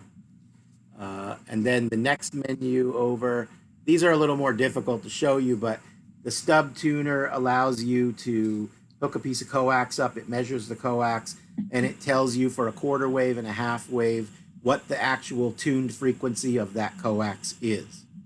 So you can actually see if you've got, this is good for Mike, you've got those phased verticals and you have the 2 pieces of coax feeding them, and that's everything that tells your antennas what to do, as opposed to, you know, doing a different type of phasing like Phil did with his antennas.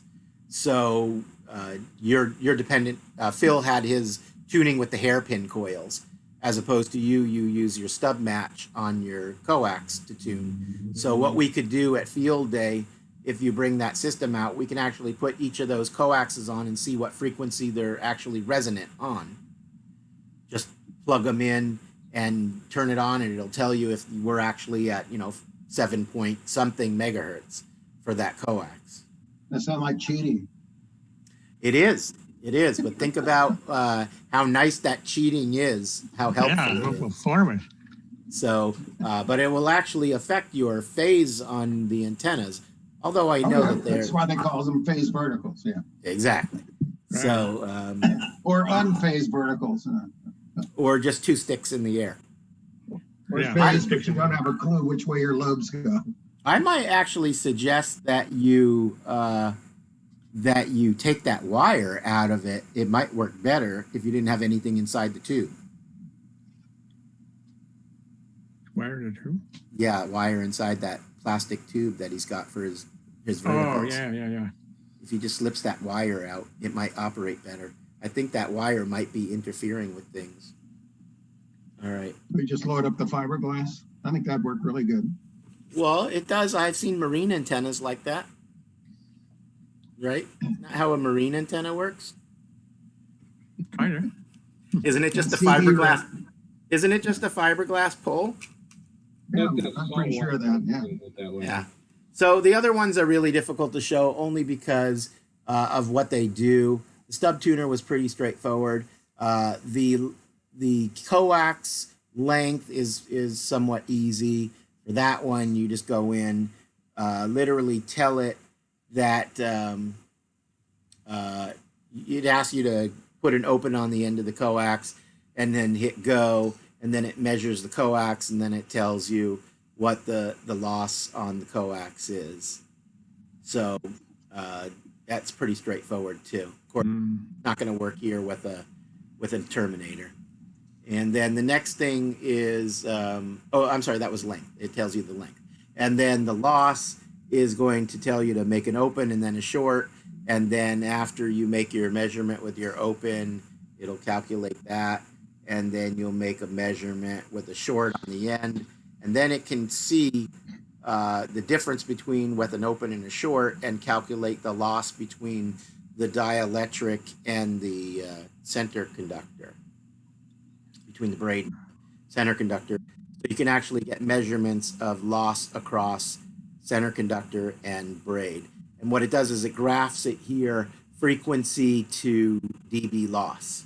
And then you can literally just move across the scale and it'll tell you at the bottom at this frequency here, what is the loss of that piece of coax at that frequency?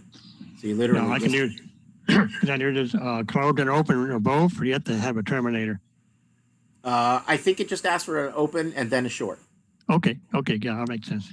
And then the final one is the impedance. It's exactly the same thing. It's a measurement of an open, and then it takes a measurement of a short, and then it looks for, it scans all 600 megahertz of the coax, and once it has that measurement scanned across, then what it does is it creates a graph, and just like what the loss, it will give you a graph of frequency versus dB loss, and then the graph plots it there. So as I hit the arrow button here, you'll see the frequency change over here, and then what's happening there is you can see the decibel rating on the left-hand side telling you how many dB of loss in that coax at that frequency. And again, that's 10 kilohertz to 600 megahertz. So all of those features are inside of this tiny little glow-in-the-dark box that fits in your back pocket when you're hiking. Now, John's does a lot of the features. It's a little bit less than this one. It doesn't have the coax loss and impedance, I don't believe. It doesn't have, well, actually, I don't know. I'd have to look at it again, but I don't believe it has the coax tools. It does, however, have a time domain reflectometer, if I'm not mistaken. So that's a nice feature to have for sure. But these are, again, our Bluetooth devices.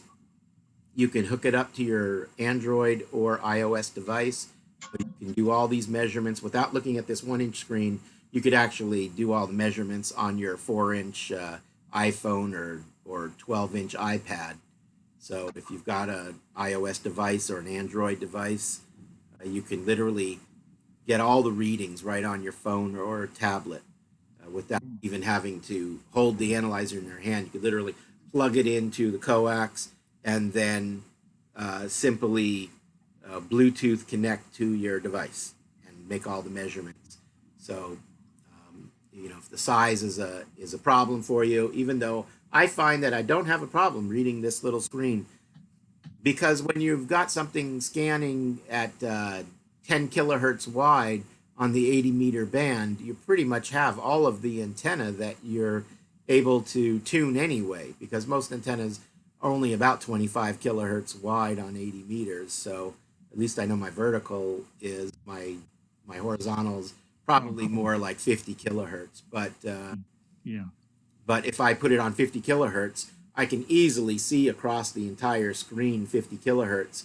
And if I have a high going to a dip, it'll be a very obvious dip in there. So this analyzer, although small, is very easy to read and operate. So I think that this is going to be my #1 choice. But previously, the analyzer that I own and always operated and carried with me, if I ever actually remembered to carry it with me, was the AA230. And I believe JoJo bought the AA230 Zoom. And it's an excellent analyzer. But I have to admit that since I got these in, they just came in this probably about 10 days ago. So they're brand new to the country. I think that this is going to replace my 230. The thing that I haven't done yet is actually taken it out into the bright sun and seen how the display works in a direct sunlight. That's the one advantage that John's Stick 230 has over this analyzer, is you absolutely have no issues seeing it in the light. I think that's going to be a big advantage. We go to our daughters in Tucson a lot of times, a couple times a year, and I always take the buddy pole and set it up because there's no room to put up a there. Yeah, I think if once I have an opportunity in the summertime to really get some bright sunlight into this thing, I'll let you know how it does. On an average day that we've had, It's so intense too. It's a lot worse. yeah. Well, you know, it's interesting because when I went to Reno for the Reno show, I was telling people that the 230 display wasn't bright enough for this type of light in Reno. And I gave it to a guy and he went outside to test it because, you know, he didn't want to buy it.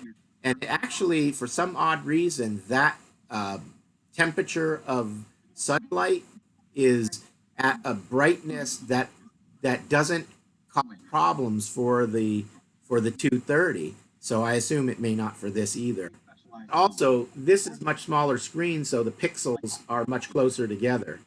And because of that, So far south, the sunlight is just intense in the morning. It's yeah. just- Well, I'll see. I've tested it outside. On my rig. Right. Yeah. I think a paper display is going to be a big advantage there. Yeah, it might be. And for people doing soda operation, we're climbing up the mountain. But the other thing is, this is such a small screen that if you just cup your hand like that and look through here like this, I think it would probably remove any disadvantage for having the color screen. Hand over it and looking like this. So I'm thinking that it might be right. We'll have to see. But I brought it outside in the daylight now, and I've had no issues with it, with brightness. But I haven't seen a summer day yet. So when we get a summer day, You gotta wait a while. yeah, then that'll be the real test for it. But this Well, I got are here. a test for you. Yeah, I want to do some check on my antenna system here on the Coax. You know, I got going out there. It's been up there a long time. So I Yeah, want to see how if it deteriorated at all. yeah, I'm just curious. we test that coax with the time domain reflectometer. This Yeah. analyzer, $399.95. Ooh, That's pretty cheap when you consider it goes all the way to 600 megahertz. that's a good deal. Yeah, that's a good deal. The 230 is still selling for $469. Yeah, we just drove one of those on the swap net last week for $350, I think. Yeah, 4 months old. yeah, and the 600 is still 519, and the 650, which has these features. The only thing that would compare to this would be an AA 650 because it has the coaxial tools and the color display and the zoom technology, and that analyzer sells for 600. So you're comparing 400 to 600, and pretty much the only difference is the size of the screen. It's a lot bigger. Same frequency coverage though, right? Same frequency coverage. Actually, you get 50 megahertz more on the 650, but who's Yeah. Well, past 440 as doesn't far as affect we're us any. concerned? You know, 450, yeah, for 450 Yeah. megahertz. That's as high as we're going to go. Well, like you want to go to 900. That'd be the next model up, right? Yeah, the next model up is a 1000, but it doesn't have the coax tools. And then the model after that is a 1500. Obviously, that'll give you all the way to the 1.2 megahertz band. And then we have another model that's a 2000 that just came out. And the 2000 is just a kick-ass machine. I mean, that thing, it's pretty incredible. The screen is a super high contrast. The unit itself is really excellent. It has ability to measure magnitude, and you could also connect a capacitor or an inductor, and it has its own capacitance and inductance testing right on the analyzer itself. Oh wow! You need to go out and buy it. And you know, a capacitor tester will cost you, a good one anyway, will cost you $300. Oh yeah, yeah. Good So one. you're, you know, for the price of the analyzer, you're also getting an inductor and capacitor tester. So my recommendation right now, use the 230 zoom, although I still like the 230 zoom because it has a bigger screen. Portability and frequency with features, the Stick Pro is probably the best on the market right now. Your bang for the buck.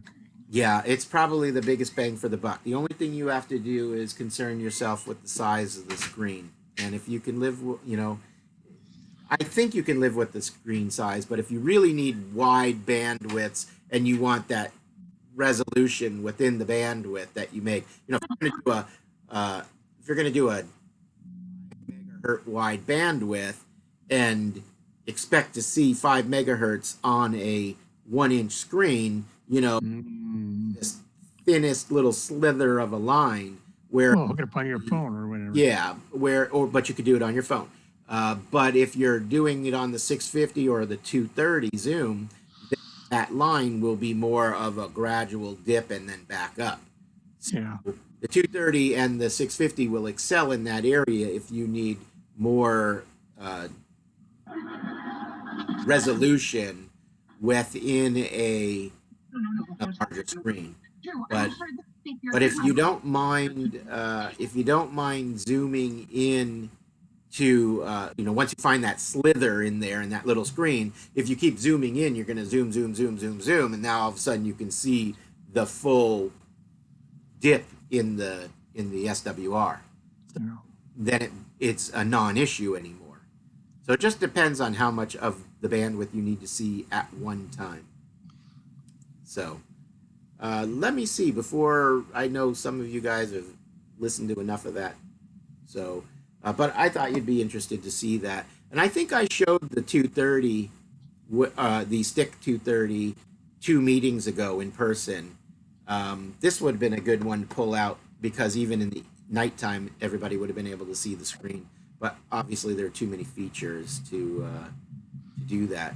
So let's see. I see Jonathan is on here. I'm curious. I didn't mean to ignore you, Jonathan, but if you'll unmute yourself again and introduce yourself. I don't recognize the last name. Is he working his way to it? Mm-hmm.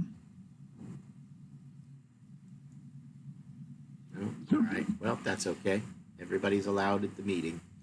I see I've destroyed people and they've all hung up because of the information they were getting. It's too much information. I guess you can have too much of a good thing then, after all. Well, you got to do quick sound bites. But I can say this much: I didn't lose Mike, and when you don't lose Mike, it means that there might have been something good in there. Yeah. There you go. Not good. Either that or he might have been keeping busy doing. No, he'd be inside if he was eating dinner. So I'm guessing that he actually either listened or he had enough to do in his shack to ignore it all and still stay connected. Someday I may have to get one of those cheater tools. That's right. Yeah. That's right. Yeah. Yeah, it is a cheater tool, but well, it's like guys that run bug. They think keyers are cheating. Listen, if you're running a keyer, you are cheating. Well, I agree. Be a cheater, then get rid of that keyer. See? Then you got the keyboard. When you're really cheating, that's the the slogan. Keyboard. I don't know with that. He has a computer in the shack now. Who you do? Who? Oh, Mike. Well, Mike, that's not a real computer. That's a work machine. That doesn't count. Oh, okay, all right. We'll give you a pass then. Yeah. Yeah. So wait a minute, John. You got one in there. What do you do, John? You got your one for your SDR. Oh, yeah, I do, but Mike never did. Oh, I never did. Oh, okay. Never logged on a computer in my life. Yeah. Well, let me ask you this, Mike. If you were to put the monitor in the little window or the doorway going into that other room there where the couch is, and then just have like a wireless keyboard, would that still count as having a computer in the shack? I think so. Yeah. Oh, it would. Okay. Sure would. Yeah. All right. What about if you had a wireless? Got a little fun, Mike. No big deal. You put the monitor in the window and you mounted the computer outside where the compressor is for the air conditioning. Would that be a? That would. I don't think that's computer in the shack. That wouldn't be a computer in the shack. No. That's just keyboard and mouse in shack. Yeah. Right. Are you guys doing NAQP?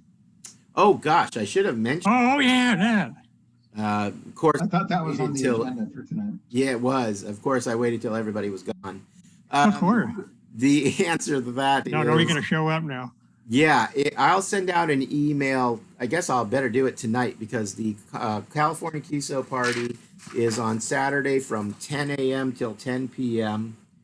And this is obviously the CW version as opposed to the... Oh, you sure?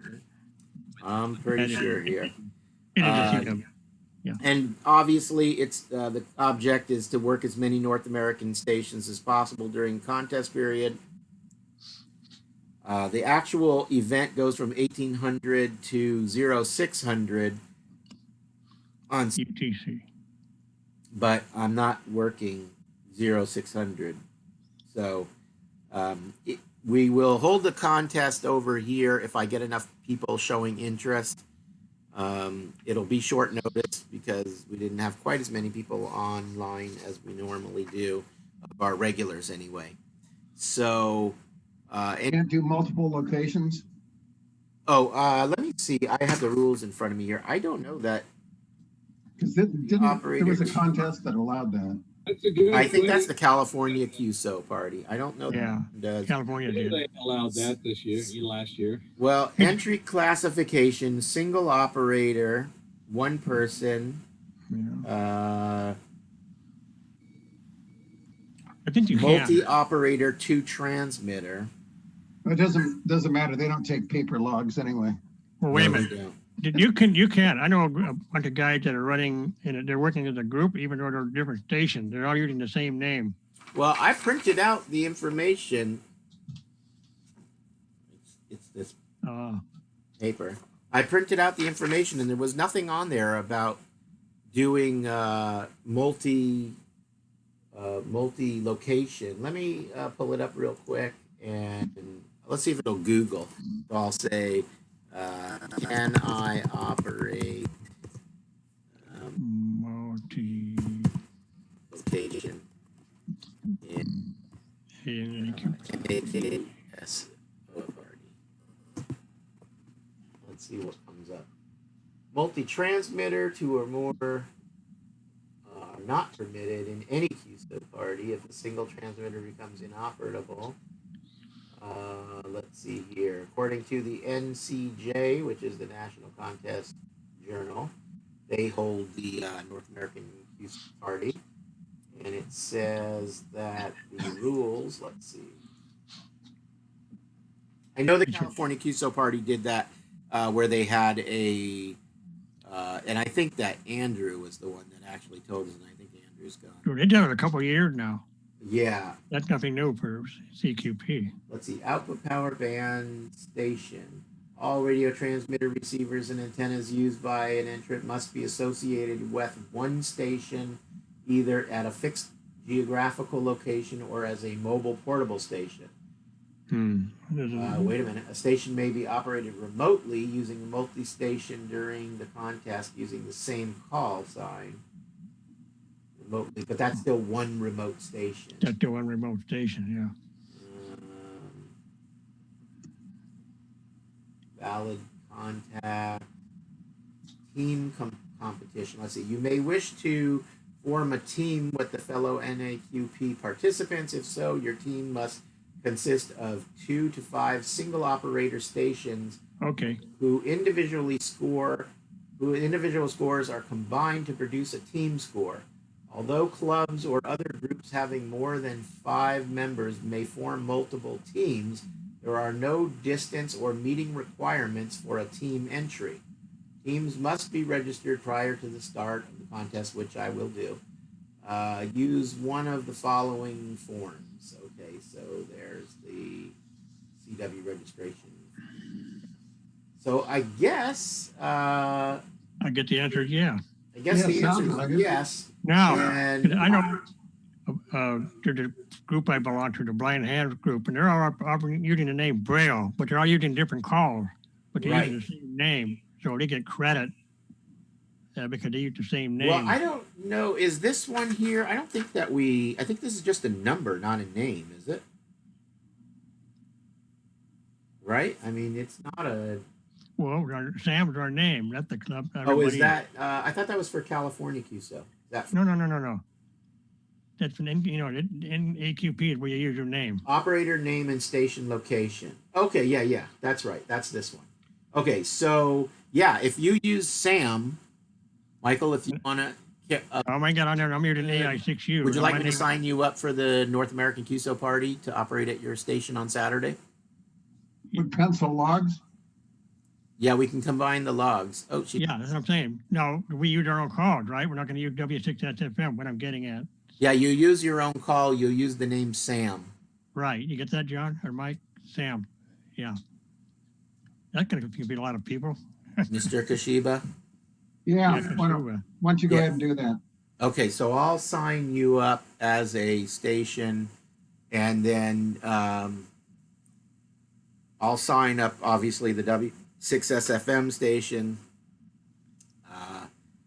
I'll send an email tonight saying that if you don't want to participate here in person, you can run your own station, but you need to just send me an email to let me know that you're going to be participating so that we can have the team log. The be official. default is up to 5 stations, and I Okay, hope that will pass 3, so I'm not worried about it. so who are you gonna have? You're gonna have LQ, your SFM, or what's the other one? I don't know. I'll have to wait for emails to come to see if So any. you're gonna send me something and I'll send you something back. Yeah, that's fine. I'm going to send a group email to everybody tonight mentioning that we talked about the NAQSO party and that for those who don't want to show up on Saturday, you can do it from home. Just let me know what your call sign is so I can put you in the log. You'll use Sam as your operator name, and then make sure you keep a good log of the information that you're supposed to. What's the exchange? The exchange is your name, Sam, your QTH California. Isn't it? I think it's just QTH is California. I'll look it up. That's okay. Yeah, here I think it's I'm reading it now. Exchange operator name and station location, state, province, or country. For North American stations, operator name only for non-North American stations. Multi-operator stations are required to use a single name throughout the entire contest. So you'll be Sam and you'll be California. With your own call sign, is that right? With your own call sign. We don't use W6SFM. No, don't use W6SFM because in the log, it actually, where I put in the information for the event, let me check this real quick. Now, you know, the contest is 24-hour, right? So if I get home, say I worked after the family, when I get home and I can work from I get that at still count, even though we're still doing Yes, you can 10 do that hours or too. whatever we're doing. So you see here, it's just the call that you used. So it will be K6LQ and then W6SFM. And then, I don't know why it says ops call is different because you are to use your call. And then the team call, which would be W6SFM, the email address, obviously, and the team name. Team name will be SFMARC. All right. So if you're turning your own logs in, you can log it as SFMARC for the team name, and then your call is your call, and your name will be Sam as well. Yeah. All right. Does that make sense to everybody? Yep. Yep. And then again, there's that exchange. It's literally just the single name for multiple. Yeah, my time's up. All right, sounds good. I think we're all covered. Thank you for bringing that up, Mike. I appreciate that. Yeah. Hey, Mike, you might have to tell everybody. Yep. Tell him. Sorry you got long-winded, and we're going to get to the NTP info. So they all left. So Well, the other people on here that would have even considered it you might. put them to sleep. They probably Well, wouldn't no, do it that. might have. Well, I probably did that, but I think we had more guests tonight than we did. I think we did. Yeah, I can think of at least Yeah. 3. Yeah, at least 3. And Yeah, people are bored stiff. Yeah. Gotta find something to do. right, and I'm working still. That's how bad it is. yeah. That's how bad. That's bad. Yeah. Well, at least we did something. I mean, look at the first hour. I didn't talk about the analyzer, so that You didn't. We're actually I tried. Yeah. But you know what? Short. You just used 1 hour instead of 2. Right. I have to tell you though, I am really excited about this one. This is Yeah. definitely. It looks kind of nice. Yeah. Yeah, for such a tiny analyzer. Catch you guys later. All right, see you later, Mike. Anyway, 7-3.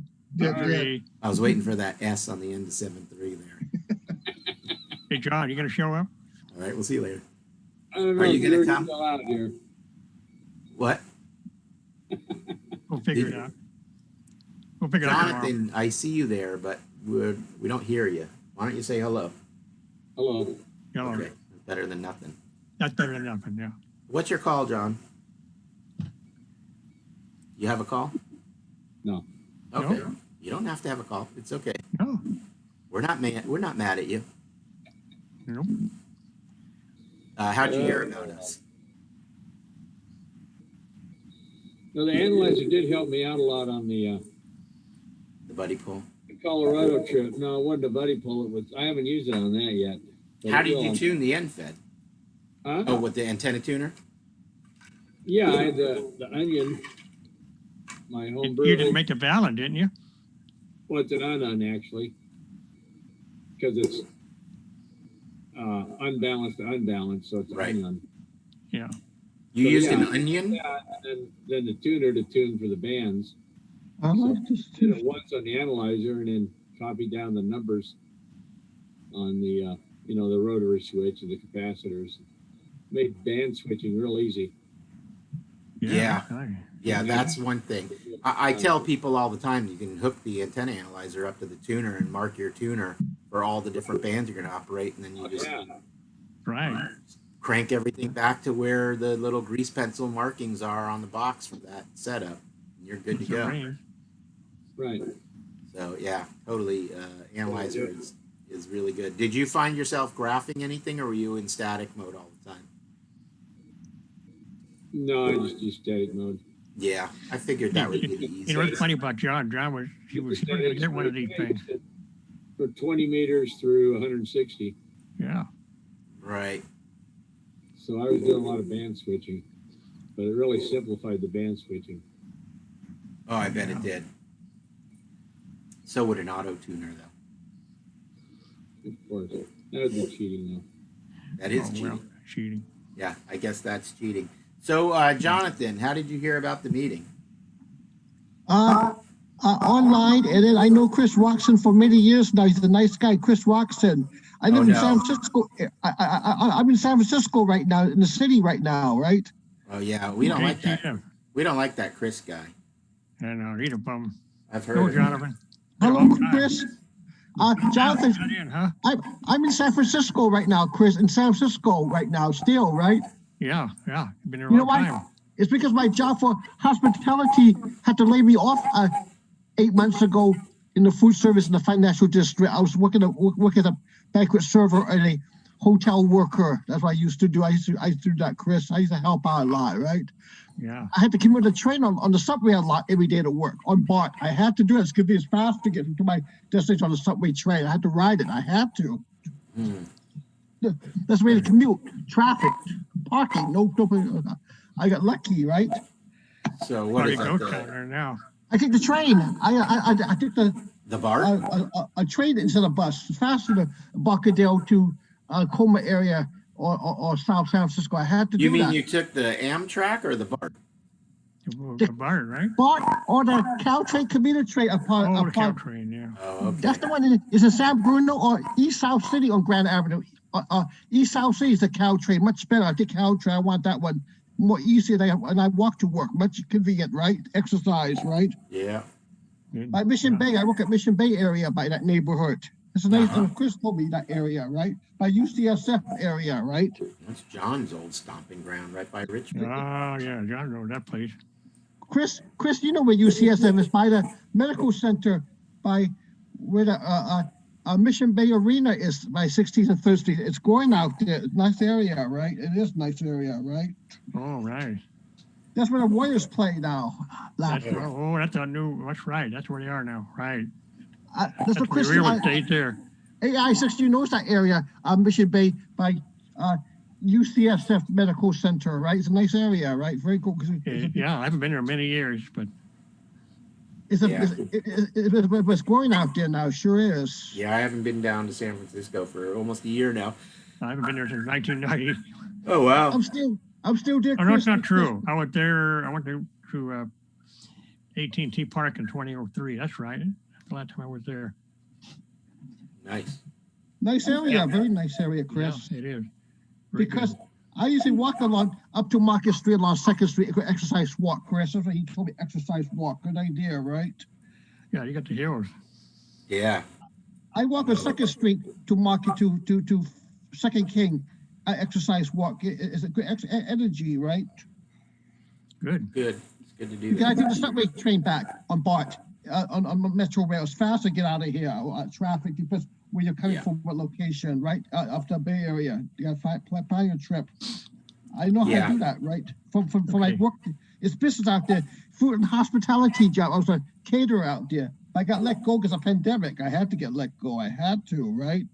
Yeah. Oh, Makes my sense. choice. Well, restaurants around here, they're not doing anything at all here. I was over Nothing? at Carmine Thinking the other that, day. Everyone was shut We down. were waiting pretty to much. see if the restaurants would have the dining outdoor, and most of them aren't. There's Yeah. not, so Yep. we'll see what happens. Well, I gotta go Well- pretty quick, but so anyway, John, I'll get a hold of you tomorrow, and we'll figure out what we're Okay. doing. Are you thinking of coming by, John? For doing the North American? UK? Huh? John, you think you're going to do NAQSO over here? Well, depends on where it's gonna be and what the weather's like. It'll be in the garage. Hey, it better be outside, John. You got a heater in there now, Mike? I have an electric heater we can plug in. Yeah. Okay. What do you think, John? Put it this way: when everybody goes home, that's the end of the event at the house. Yeah. With a remote, Chris can still go and do it for 6 more hours. What are you talking about? 24. The rest of us will go to bed. Chris can stay on the air. 2 a.m. or so, I don't know. Yeah. I mean, if everybody wants to do it at home and then turn in logs, that's fine. As long as You everybody gotta remember. turns in logs.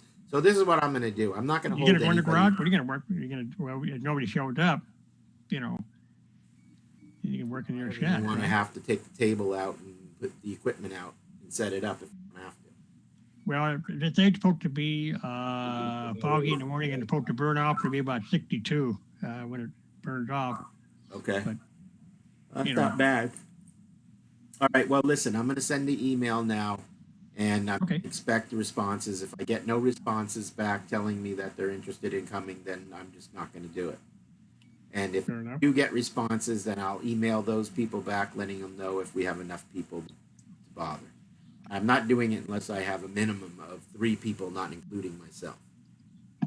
Oh yeah, well, like DQP. I remember I would be. See, I showed up, and John, what was Yeah. his called? The pipe fellow. He showed Yeah. up Right. later, and he came. I came back, And so did David.